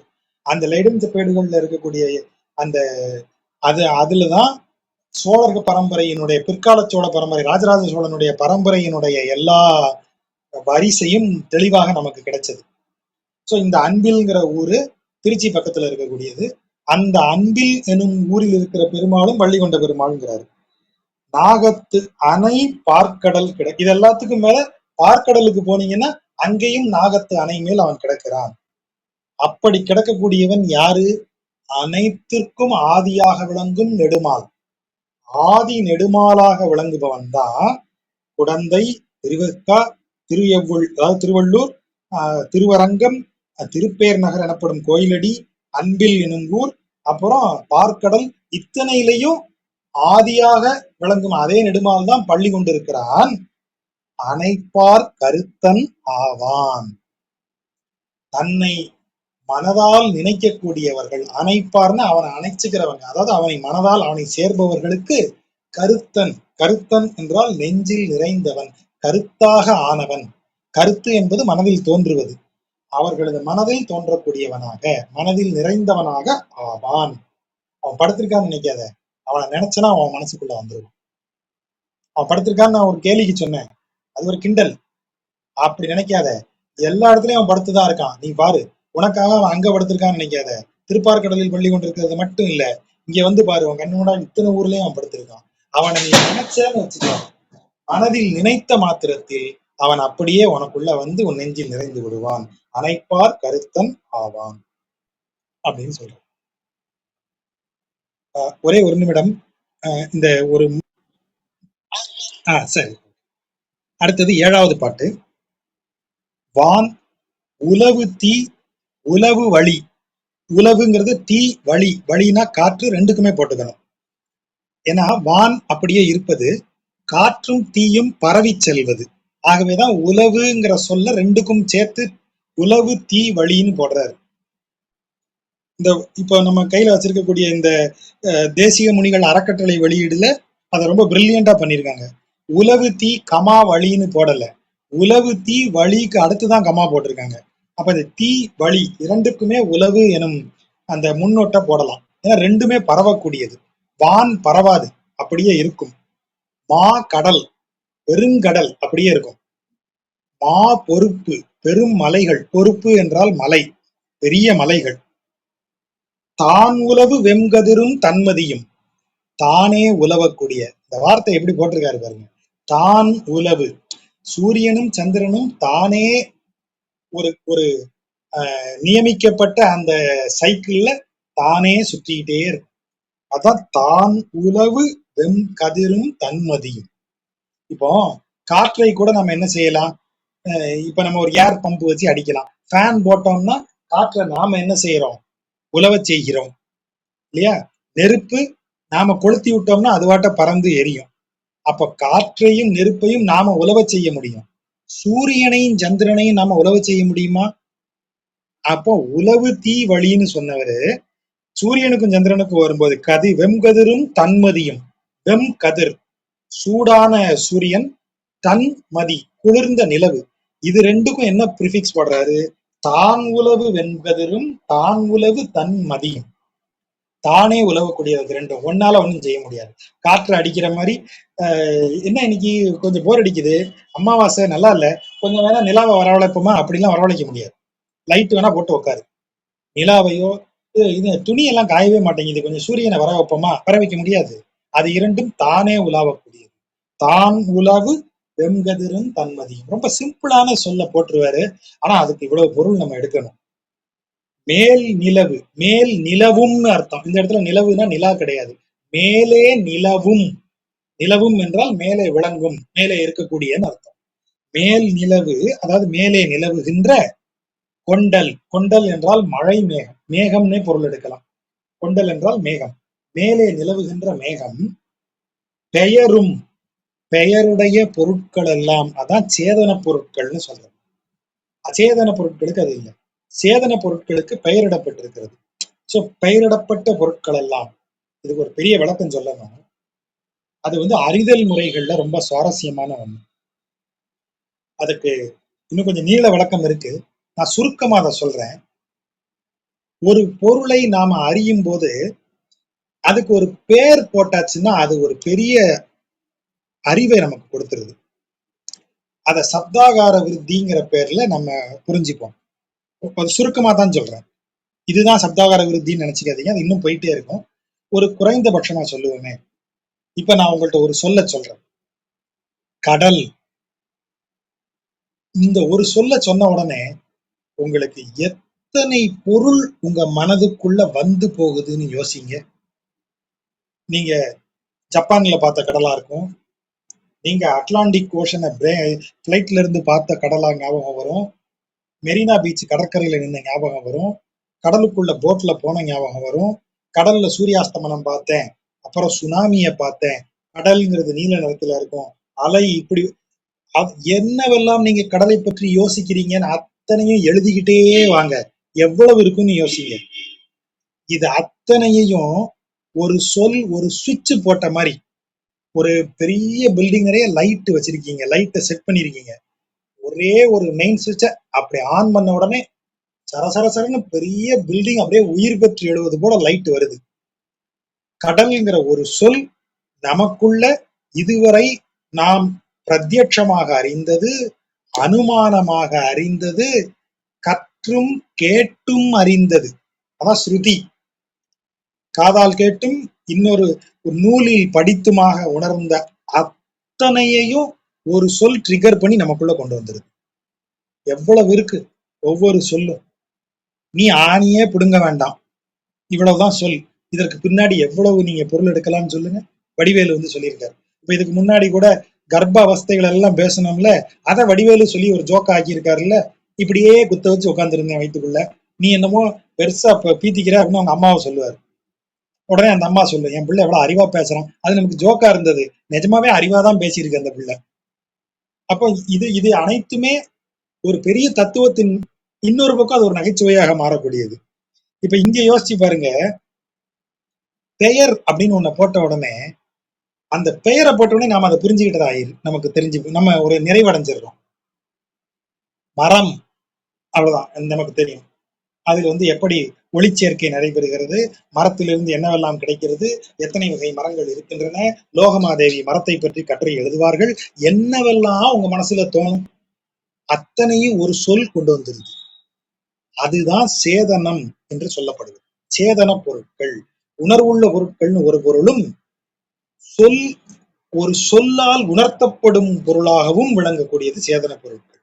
அந்த சேதனமாகவும் திசை எட்டும் எண் திசைகளாக இருப்பதும் சூழ்ச்சியும், சூழ்ச்சின்னா இந்த இடத்துல கன்னிங் அந்த பொருள் இல்லை, சூழ்ந்து இருப்பது. அதாவது 7 உலகம் இருக்குன்னு நம்ம சொல்றோம் இல்லையா, ஒவ்வொரு உலகத்துக்கும் இடையில ஒரு மறைப்பு இருக்காம். அந்த மறைப்பு தான் சூழ்ச்சி. இப்போ நீங்க நிறைய ஹாலிவுட் மூவிஸ்ல பார்க்கலாம், பேரலல் யூனிவர்ஸ், மல்டிவர்ஸ். திடீர்னு ஒரு உலகத்துல இருந்து இன்னொரு உலகத்துக்கு, இந்த லோகி இந்த பேர் என்ன, மார்வல் காமிக்ஸ் எல்லாம் பாத்தீங்கன்னா தெரியும். ஒரு உலகத்திலிருந்து இன்னொரு உலகத்துக்கு போறதுக்கு ஏதோ ஒரு ஒரு ஒரு டைன்னு ஒரு பயங்கரமா ஒரு வட்டம் தோன்றும், அதுக்குள்ள ஜம்ப் பண்ணாங்கன்னா இன்னொரு உலகத்துக்கு வந்துருவாங்க. இப்படி எல்லாம் பாக்குறீங்க இல்லையா, அந்த இது மாதிரி. அப்போ ஒரு உலகத்திற்கும் இன்னொரு உலகத்துக்கு இடையில என்ன இருக்கு, ஒரு மறைப்பு இருக்கு. அந்த மறைப்பு காரணமா இப்ப நமக்கு அருகிலேயே சொர்க்கமும் நரகமும் இருக்கு, ஆனா நமக்கு ஒரு திரையால் மறைக்கப்பட்டிருக்கிறது. அந்த மறைப்ப ஆவரணம், ஆவரண அப்படின்னு வார்த்தை சொல்லுது. ஆவரணனா திரை. இப்போ சென்ற வாரத்துல மறைந்தார் இல்லையா பைரப்பா, கன்னட இலக்கிய உலகின் பிதாமகர். பைரப்பா எழுதிய ஒரு நாவலுடைய பெயர் ஆவரணா, திரை அப்படின்னு பொருள். தமிழ்ல திரைங்கிற பெயர்ல தான் மொழிபெயர்க்கப்பட்டிருக்கிறது. ஜெயஸ்ரீ வைத்தியநாதன் ஏதோ ஒரு பேர், அவர் ஆண் தான், ஆனா மனைவி பெயரால அந்த மொழிபெயர்ப்பை செய்தார். முதல் பேர் ஜெயஸ்ரீ மட்டும் ஞாபகம் இருக்கு, அவருடைய பேர் ஞாபகம் இல்லை. அவர் மொழிபெயர்த்தது திரை அப்படிங்கிற பெயர் தான். அப்போ சூழ்ச்சி என்றால் 8 திசைகளாக பிரிந்து இருக்கிறது, 7 உலகங்களாக பிரிந்து இருக்கிறது அப்படின்னு எல்லாம் நாம சொல்றோமே, இது எல்லாமே ஒரு மறைப்பால் உருவாக்கப்பட்டதாக இருக்கிறது. ஒரு உலகத்துக்கு இன்னொரு உலகத்துக்கு இடையில ஒரு மறைப்பு இருக்கு. அதனாலதான் நாம இதுல அப்படி வாழ முடியுது. இவை எல்லாத்தையும் உள்ளடக்கி இருப்பதும் ஆகிய அண்டம். வான், தீ, வழி, கடல், பொறுப்பு, வெம்கதிர், தன்மதி, கொண்டல், சேதன பொருட்கள், அதில் இருக்கக்கூடிய பொருட்கள் எல்லாம் 8 திசை. அவை ஒவ்வொன்று இப்படி இருக்கக்கூடிய ஒவ்வொரு உலகையும் மறைத்திருக்கும் திரை, இவற்றாலான அண்டம். இப்பேற்பட்ட அப்போ அண்டம்ங்கிறது எவ்வளவு பெரிய என்ஜினியரிங்! அது எப்படிப்பட்ட என்ஜினியரிங்? கினஸ்தட்டிக் இன்ஜினியரிங், இயக்கத்தில் இருக்கக்கூடிய ஒரு இன்ஜினியரிங். எவ்வளவு பெரிய டிசைன்! இந்த டிசைனே இவ்வளவு பெரிய இதை ஒருத்தன் யோசிச்சிருக்கணும்ல, ஒரு ப்ளூ பிரிண்ட் ஒருத்தன் யோசிச்சிருக்கணும்ல, இதனுடைய என்ஜினியரிங் இந்த ஐடியாவை ஒருத்தன் முதல்ல யோசிச்சிருக்கணும் இல்லையா? அந்த தாட் ப்ராசஸ் அது யாருடையதுன்னு கேட்டா, அந்த இப்படி ஒன்றை உருவாக்கணுங்கிற எண்ணம் யாருகிட்ட முதல்ல தோன்றுது? அந்த முதல் எண்ணத்தின் பெயர் அகைப்பு. அகைப்புங்கிறதுக்கு சங்கல்பம், அதாவது இப்படி உருவாக்க வேண்டும் என்கிற எண்ணம். அந்த சங்கல்பம்ங்கிறத அகைப்புன்னு தமிழ்ல சொல்றாங்க. அப்படி உருவாக்குற எண்ணம் யாருடையது? திருமால் அகைப்பு. இப்பேற்பட்ட இந்த அண்டத்தை இப்படியாக உருவாக்க வேண்டும் என்பது திருமாலினுடைய எண்ணம். அவர் என்னப்படிதான் இந்த உலகம் உருவாயிற்றுன்னு அதை சொல்லக்கூடியது. நீங்க இந்த வார்த்தையை கவனிச்சுக்கிட்டே வாங்களேன், எப்படி விளக்கத்தை கொண்டு வந்திருக்காரு பாருங்க. 5ஆம் பாட்டுல என்ன சொன்னாரு? மேல 3வது பாட்டுக்கே வாங்க. 33வது பாட்டுல என்ன சொன்னாரு? கோப்பின்னும் ஆனான் குறிப்புன்னாரு. அவன் மனசால நினைச்ச மாத்திரத்துல நமக்கு உதவி செய்வான், அவன் நினைச்சாலே நமக்கு உதவி ஆயிரும். சரி, அடுத்த பாட்டுல என்ன சொன்னாரு? அவனை நினைச்சாலே, அவன் நினைத்தால் எனக்கு, அதாவது அவன் என்ன நினைக்கிறான்? எனக்கு நன்மை செய்யணும்னு நினைக்கிறான். எனக்கு நன்மை செய்ய நினைக்கிறவனை நான் நினைத்தாலே எனக்கு நல்லது நடக்கும். அடுத்த பாட்டுல சொன்னார். 34ல சொன்னார். 35ல ஒரு ஃபன் பண்ணாரு. அவன் நினைச்சுக்கிட்டே இருப்பாங்கிறைய, செயல் செய்ய மாட்டானா? செய்யலாம் மாட்டான். வாய் திறவான், வாளா கிடந்துதான் அருளுவான். சும்மாதான் கிடப்பான். ஏன் சும்மா கிடப்பான்னா எப்படி அருளுவான்? சும்மா கிடக்குறான்னா சும்மா கிடக்குறான்னு அர்த்தமா? உன்னை அண்டி வந்து இருக்கான் பாரு. பார்க்கடல்ல மட்டுமா பள்ளி கொண்டிருக்கான்?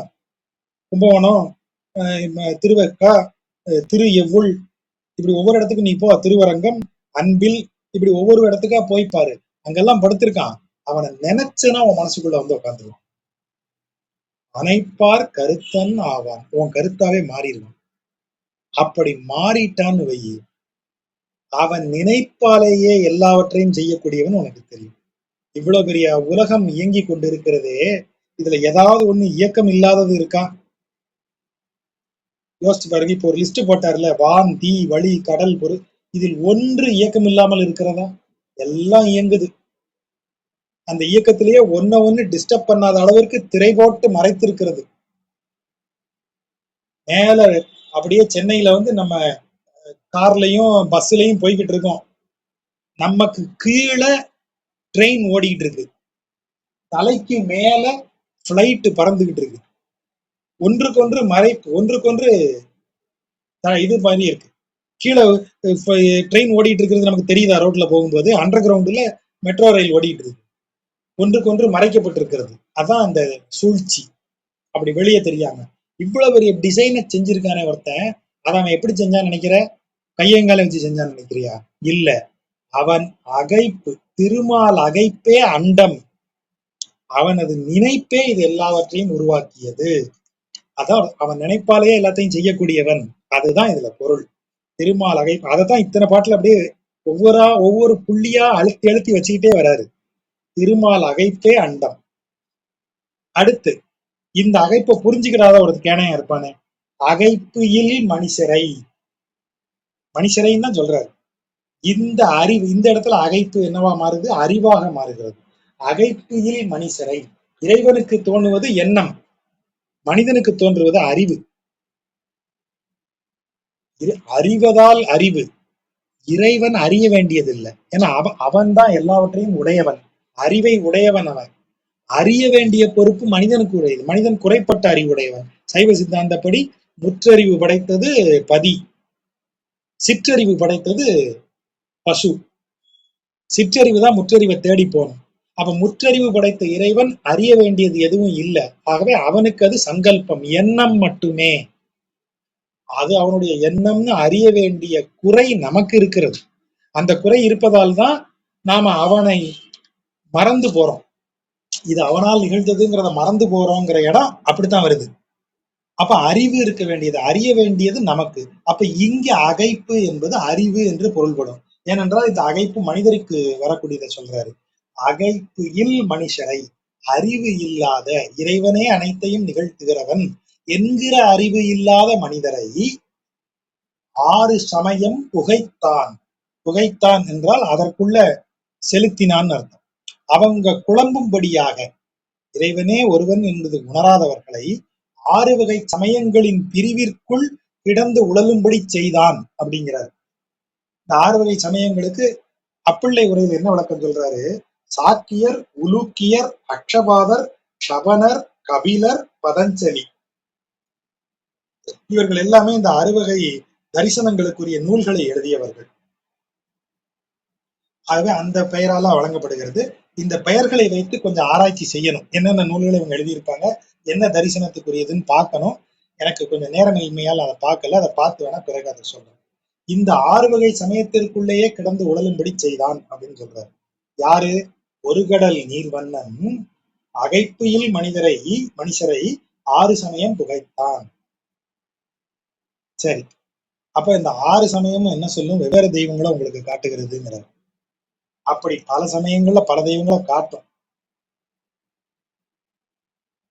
எத்தேவர் வாலாட்டும், எப்படிப்பட்ட தேவர் வந்து கொஞ்சம் வாலாட்டி பார்க்கட்டும். எவ்வாறு செய்கையும், அப்படிப்பட்ட தெய்வங்களுக்கு நீங்க எந்த விதத்துல வேணாலும் ஆராதனங்கள் யாகங்கள் எல்லாம் செய்து பாருங்க. இப்படி 11 செவ்வாய்க்கிழமை அங்க போய் இப்படி தலைகளை நின்னோம்னா நமக்கு முக்தி கிடைச்சிருமா? 41 நாள் வந்து அங்க உருண்டு பரண்டு எந்திரிச்சோம்னா நமக்கு இது கிடைச்சிருமா? அப்படிலாம் சொல்றோம்ல. அதுதான் எவ்வாறு செய்கையும். நீங்க அந்த எந்த தெய்வரை வேணாலும் வாலாட்டும் என்றால் அந்த தெய்வம் அதை செய்யும்னு நீங்க சொல்லுவாங்க. உடனே நீங்க அதை நம்பி போய் நீங்க என்ன காரியங்களை செய்தாலும் உகைக்கு மேல், உகைக்கு மேல்னா உதாசீனம் செய்தல். உகைத்தல் என்றால் அதை பொருட்படுத்தாமல் போறது. அனைத்து தெய்வங்களுக்கும் மேலான நாராயணனை உகைக்கு மேல், நாராயணனை நீங்கள் உதாசீனம் செய்தால், உகைக்கு மேல் உதாசீனம் செய்தால் அப்போது ஒழியும் அழைப்பு. அழைப்புன்னா என்ன? அந்த தெய்வங்களை ஆவாகனம் செய்து ஸ்வாகா அப்படின்னு அந்த தெய்வத்திற்கு நம்ம என்ன கொடுக்கிறோம்? ஒரு இதை கொடுக்கிறோம் இல்லையா? ஒரு ஹவி. அதாவது ஆவாகனம் சொல்றது ஆஹ்வானம்னு இன்னொரு விதத்துல சொல்லுவாங்க. ஆஹ்வானம் என்றால் அந்த தெய்வத்தை அழைத்து அதற்குரியதை கொடுத்தல்.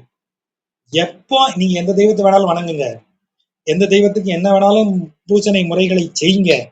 ஆனா அத்தனைக்கு மேல இருக்கிற நாராயணனை நீங்க உதாசீனம் செய்தால் அந்த தெய்வங்களுக்கான அழைப்பு அப்பவே இல்லாம போயிடும். அது அப்படின்னு என்ன அர்த்தம்? அந்த தெய்வங்கள் வராது. ஏன்னா தெய்வங்களுக்கு தெய்வமாக விளங்குபவன் அவன். நீங்க ஒரு தெய்வத்தை வணங்குனா அந்த தெய்வம் முக்தி அளிக்கிறதுக்கு என்ன செய்யுமா? அப்பா, நீ சிறந்தவனாக எனக்கு பக்தனா இருந்த, உனக்கு நான் பெரிய நல்லது பண்ணணும்னு நினைக்கிறேன், வா உன்னைய கொண்டு நாராயணன்ட்ட நிப்பாட்டுறேன்னு அந்த தெய்வம் சொல்லுமா. சிவனையே அப்படித்தானே சொன்னாங்க. போன வகுப்பு இல்ல போன உரையாடல்ல பார்த்தோம் இல்லையா? சிவனையே அப்படிதான் சொல்றாங்க. சிவனே கொண்டு போய் பெருமாள்கிட்ட நிறுத்திடுவார். திருமலை சாளர் இன்னும் ஒரு போட்டு போட்டாரு. தட்சிணாமூர்த்தி உபதேசம் செய்யறது என்ன நினைச்சீங்க? நாராயணனை வணங்குங்கன்னு தான் அவரே உபதேசம் பண்றாருன்னு ஒரு போடு போட்டார். அப்ப பிற தெய்வங்கள் இதை செய்யும். நீ அதை நம்பாமல் அதற்கு மேல் இருக்கிற நாராயணனை உதாசீனம் செய்தால் உனக்கு என்ன நடக்கும்? நீ வந்து அப்போது ஒழியும் அழைப்பு, அதோட போயிடும். இந்த அழைப்புங்கிறது ஆஹ்வானம் ஆவாகனம்னு நம்ம சொல்லிட்டு இருக்கோம். தமிழ்ல அதுக்கு சொல்லு இருக்கு, வரத்துன்னு சொல்றது. நீங்க தென் மாவட்டங்களுக்கு வந்தீங்கன்னா கருப்பசாமி மாடசாமிக்கு கொடை நடக்கும்போது வில்லுப்பாட்டு நடக்கும். வில்லுப்பாட்டுலதான் ஆவாகனம் நடக்கும். வரத்து, வில்லுப்பாட்டுல வரத்து பாட்டு பாடுவாங்க. இதா வாரான் கருப்பன் அப்படின்னு அவங்க பாடிக்கிட்டே வருவாங்க. ஒவ்வொரு ஊரா கடந்து வருவாரு அந்த ஊருக்கு. வந்து இந்த ஊர் எல்லையில கால் வச்சுட்டான் கருப்பன்னு அவர் பாட்டை வில்லுப்பாட்டுக்காரர் பாடும்போது இங்க மருளாடி எந்திரிச்சிருவாரு, சவுண்டோட எந்திரிச்சிருவாரு. வந்துட்டாரு கருப்பன், இந்த வந்துட்டான் கோயிலுக்குள்ளன்னு சொல்லும் போது சாமி அடி ஆட ஆரம்பிச்சிருவாரு. அதுதான் வரத்து, அதுதான் ஆவாகனம். சமஸ்கிருத சொல்லால் சொல்லப்படுவதை தமிழ் பாடலால் பாடி கொண்டு வருவாங்க. சும்மா நீங்க யூடியூப்ல போய் வரத்து பாட்டுன்னு போட்டீங்கன்னாலே பார்க்கலாம். அப்படியே பாட்டு பாடிக்கிட்டே வருவாங்க. அந்த இதை நேர்ல பார்க்க ரொம்ப மயிர்கூச்செறிகிற அனுபவமா இருக்கும். ஒரே ஒரு கோயில் கிடைக்காது போய், கருப்பன் கோயில் கிடைக்காது போய் அந்த வரத்து பாட்டை பார்த்துட்டு வரணும். அது அவ்வளவு பிரமாதமான அனுபவமா இருக்கும். தமிழ்ல சொல்றது அந்த அழைப்புங்கிற சொல் அவ்வளவு அழகா அதை பயன்படுத்துறாரு. திருவேங்கடத்தானை காண அழைப்பன். அதாவது அழைப்பன் என்றால் இந்த இடத்துல என்ன பொருள்? திருவேங்கடத்தானை காண அழைப்பன் என்றால் நான் அங்கு போவேன்னு அர்த்தம். அழைப்பன் அதாவது நான் அங்கு அழைக்கப்படுவேன். இறைவனை நான் வணங்கினேன்னு வைங்க, என்னை அவன் திருவேங்கடத்துக்கு கூப்பிடுவாங்கிறாரு. திருவேங்கடத்தானை காண அழைப்பன், எனக்கு அழைப்பு வரும், அவனை காணுவதற்கு எனக்கு அழைப்பு வரும்.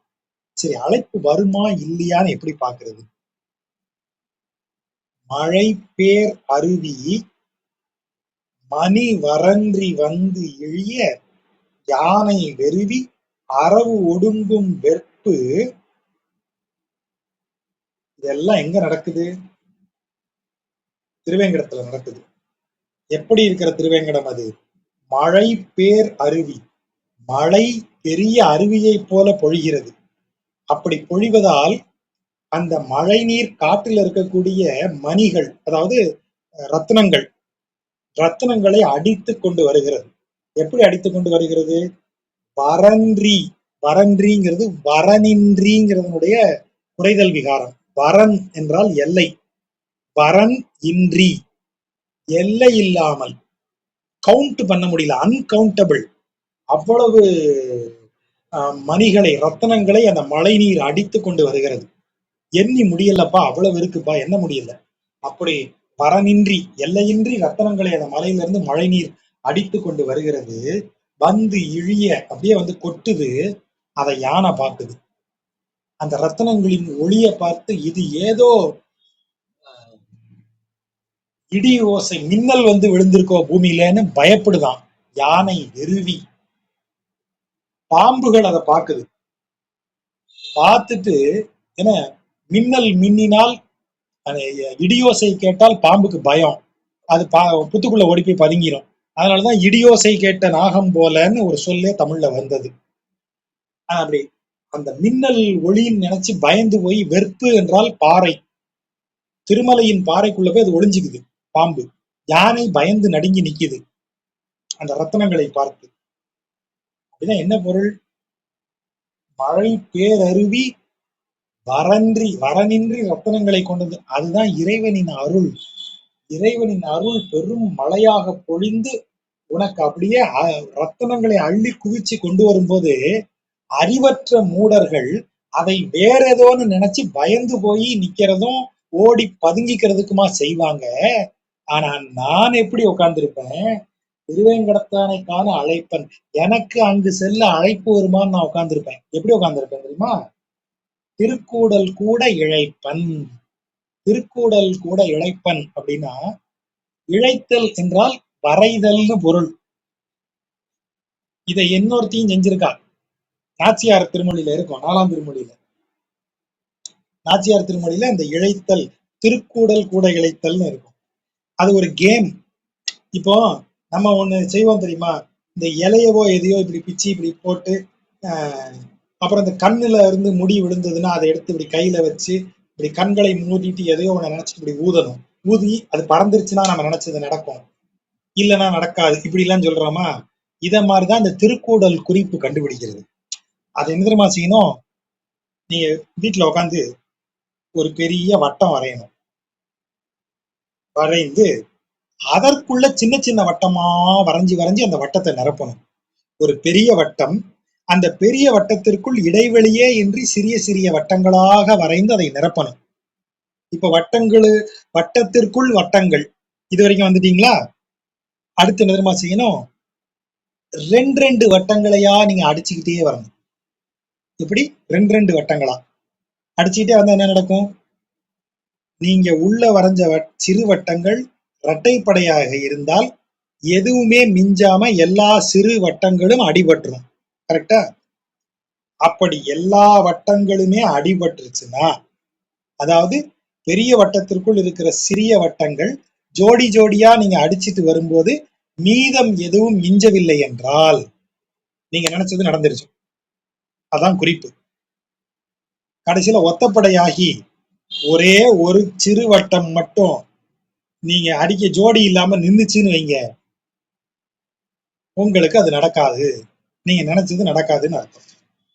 வட்டமாக கோட்டை கீறி அதற்குள்ளே சுழி சுழியாக சுற்றம் சுழித்து இரண்டிரண்டாக சுழிகளை கூட்டி இரட்டைப்பட்டால் கூடுகை ஒற்றைப்பற்றால் கூடாமை என சங்கேதம். இது அப்பிள்ளை உரை. இதுதான் திருக்குறள் குறிப்பு பார்த்தல். அதான் திருக்குறள் இழைத்தல். உட்கார்ந்து உட்கார்ந்து பெருமாள் என்னைய நினைப்பானா, பெருமாளுக்கு என் நினப்பு உண்டா, இரு ஒரு திருக்குறள் குறிப்பு போட்டு பார்ப்போம். ஒரு வட்டத்தை வர அதுக்கு டபுள் டபுளா வர ரெண்டையும் சேர்த்து சேர்த்து கோடு போட்டே வா. ஆஹா, எந்த கோடு மீதம் இல்லை. அப்போ பெருமாள் மனசுல நான் இருக்கேன். அப்ப பெருமாள் என்னைய கூட்டிட்டு போவானா, பழையபடி ஒரு குறிப்பை போட்டு அப்படியே பார்த்து, ஐயோ ஒண்ணு மிஞ்சி இருக்கு, அப்ப பெருமாள் வரமாட்டான்னு இருக்கேன். சரி, அப்ப நம்ம வேற ஏதாவது ஒண்ணு செய்வோம், இதை செஞ்சு அவனை கூப்பிடுவோம். இப்படி அப்போ அவனது அருள் பெரும் மழையென பொழிந்து அப்படியே ரத்தினங்களை அள்ளி கொண்டு வந்து வரனின்றி, அந்த வார்த்தையை பாருங்க, வரன்றிங்கிறது வரனின்றின்னு வாசிக்கணும். வரனின்றி வந்து குவியக்கூடிய ரத்தனங்களை எல்லாம் பார்த்து யானை போல மதம் பிடித்த விலங்குகள், மனிதர்களுக்கு மதம் பிடித்த மனிதர்கள், அதான் யானை இங்க, அது வெறுவி நிற்கும். அவன் அருளை பார்த்து பயந்து போய் ஓடும். பாம்பு போல இந்த பதுங்கும் குணம் கொண்ட கீழ்மை குணம் கொண்டவர்கள் அந்த ரத்தனத்தின் ஒளியை பார்த்து, இறைவனின் அருள் ஒளியை பார்த்து பயந்து ஓடி ஒளிஞ்சிருவாங்க. அவங்களால நிக்க முடியாது. ஆனால் நான் என்ன செய்வேன், அந்த இடத்துக்கு என்னைய கூட்டு போக மாட்டானா, என்னை அழைக்க மாட்டானான்னு காத்துட்டு உட்கார்ந்துருப்பேன். அதான் இந்த பாடலுடைய பொருள். அதுக்கு அடுத்த பாட்டுல அது என்ன தெளிவா சொல்லியிருக்காரு. வெற்பு என்று வேங்கடம் பாடினேன். திருவேங் எத்தனையோ மலைகளை பாடும்போது வேங்கடமும் ஒரு மலைன்னு பாடுனேன்.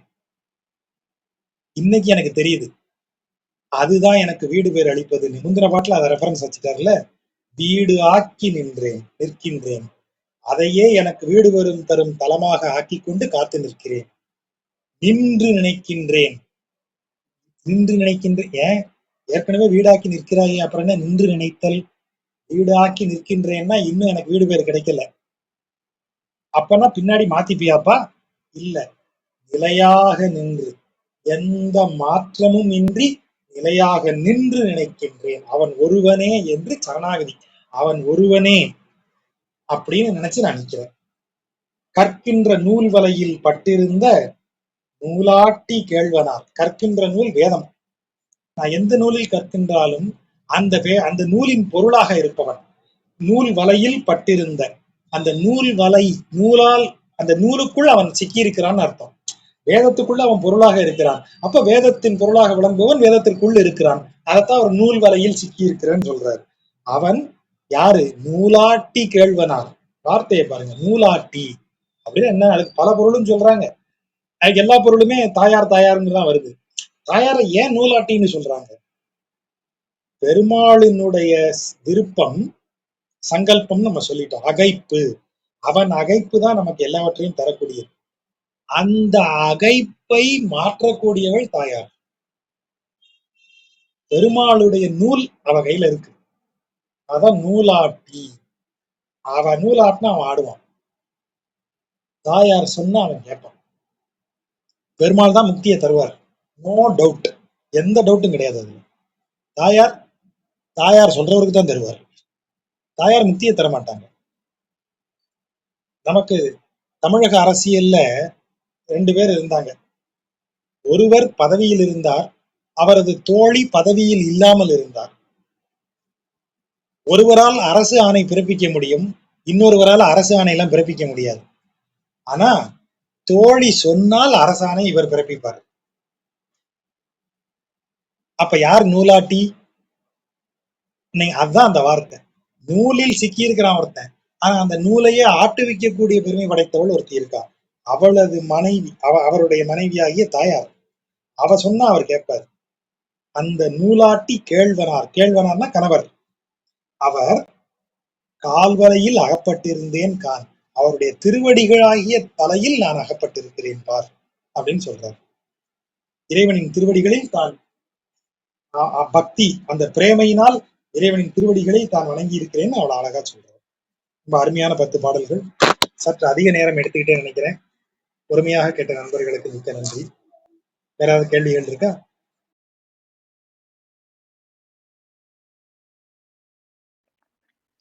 நன்றி ஜாஜா. மிகவும் சிறப்பா இருந்தது. ஆ கர்ப்பத்தில் அடையும் துன்பம் சொன்னது வந்து ஒரு மாரி கலக்கமா இருந்தது. விஷ்ணு புராணத்துல வந்தது வந்து, அந்த குழந்தை எந்தெந்த துன்பமெல்லாம் அனுபவிக்குது அப்படின்னு சொல்லி நீங்க சொன்னது எல்லாரும் நம்ப அந்த அளவு யோசிச்சது கிடையாது. மூச்சற்றவனா, ஆனா அறிவுள்ளவனா அப்படின்லாம் சொன்னது வந்து, அதோட நூத்துக்கணக்கான பிறவிகளோட ஞாபகம், அறிவு இருக்கும் அதுக்கு அப்படின்னு நீங்க சொல்றது. வெளியில வந்த உடனே அதுக்கு மூச்சு வரும். அந்த 2 மூச்சுக்கு இடைப்பட்ட வாழ்க்கை அப்படின்னு சொன்னது. ரொம்ப ஜோரா இருந்தது. நெறைய விஷயங்கள் புதுசு புதுசா சொன்னீங்க. அன்பில் லைடன் பிளேட்ஸ் பத்தி சொன்னீங்க. சப்தாகார விருத்தி பத்தி சொன்னீங்க. எவ்ளோ இன்ஃபர்மேஷன் நீங்க சொன்னீங்கன்னு, அவ்ளோ ஜாஸ்தி இருக்கு. ரொம்ப நல்லா இருந்தது. இன்னைக்கு விஜயதசமி அந்த இன்ட்ரோடக்ஷனும் குடுத்தீங்க. எங்களுக்கெல்லாம் ரொம்ப நாங்க என்ன பேரு எந்த காலத்துல என்ன புண்ணியம் பண்ணோமோ, நாங்க இதெல்லாம் கேட்கறதுக்கு உங்கள மாரி எங்களுக்கு ஒரு குரு அமையறதுக்கு ரொம்ப நன்றி ஜாஜா. விஜயதசமி நன்னாள்ல உங்களுக்கு நன்றியையும், வணக்கத்தையும் தெரிவிச்சுக்கிறோம். சொன்னது எதுவும் நான் இல்ல. எல்லாம் ஆச்சாரியர்கள், நம்ம குரு ஆசிரியர்கள் அவங்க சொல்லியிருக்கிறாங்க. சொன்னதை சொல்றேன். அதனால பெருமைகளும், வணக்கங்களும், வாழ்த்துகளும் ஆழ்வார்களுக்கும், உரையாசிரியர்களுக்கும் தான். அப் ஆ அவர்களுக்கு சென்று சேரட்டும். ஜாஜா நீங்க ஆவரணம்னு சொன்ன திரை சொன்னீங்களே, ஆவரண கடல்னு கூட முன்னாடிலாம் வந்திருக்கே. ஆமா, ஆவரண கடல்ங்கிறது இந்த மறைப்பே ஒரு கடல் போல இருக்கும். மேல மேல ஆ இருக்கக்கூடிய கடல். அதாவது ஒரு உலகத்திலிருந்து இன்னொரு உலகத்துக்கு போறதுக்கு இந்த கடலை தாண்டி போணுமா. அதான். ஓகே ஜாஜா. ஒரு அண்டத்திலிருந்து இன்னொரு அண்டத்துக்கு போகணும்னா இந்த கடலை தாண்டி போகணுமா. அதனால இந்த ஆவரண கடல்னு சொல்ற மரபு. ஓகே. ரொம்ப நன்றா இருந்தது ஜாஜா. வேற யாருக்காவது கேள்விகள் இருக்கா? சிவநாத் சார் வேற யாராவது? மேல வரீங்களா? யாரும் சொல்லல. இன்வைட் பண்ணி பார்க்குறேன். இல்லாட்டா நம்ம முடிச்சுக்கலாம்.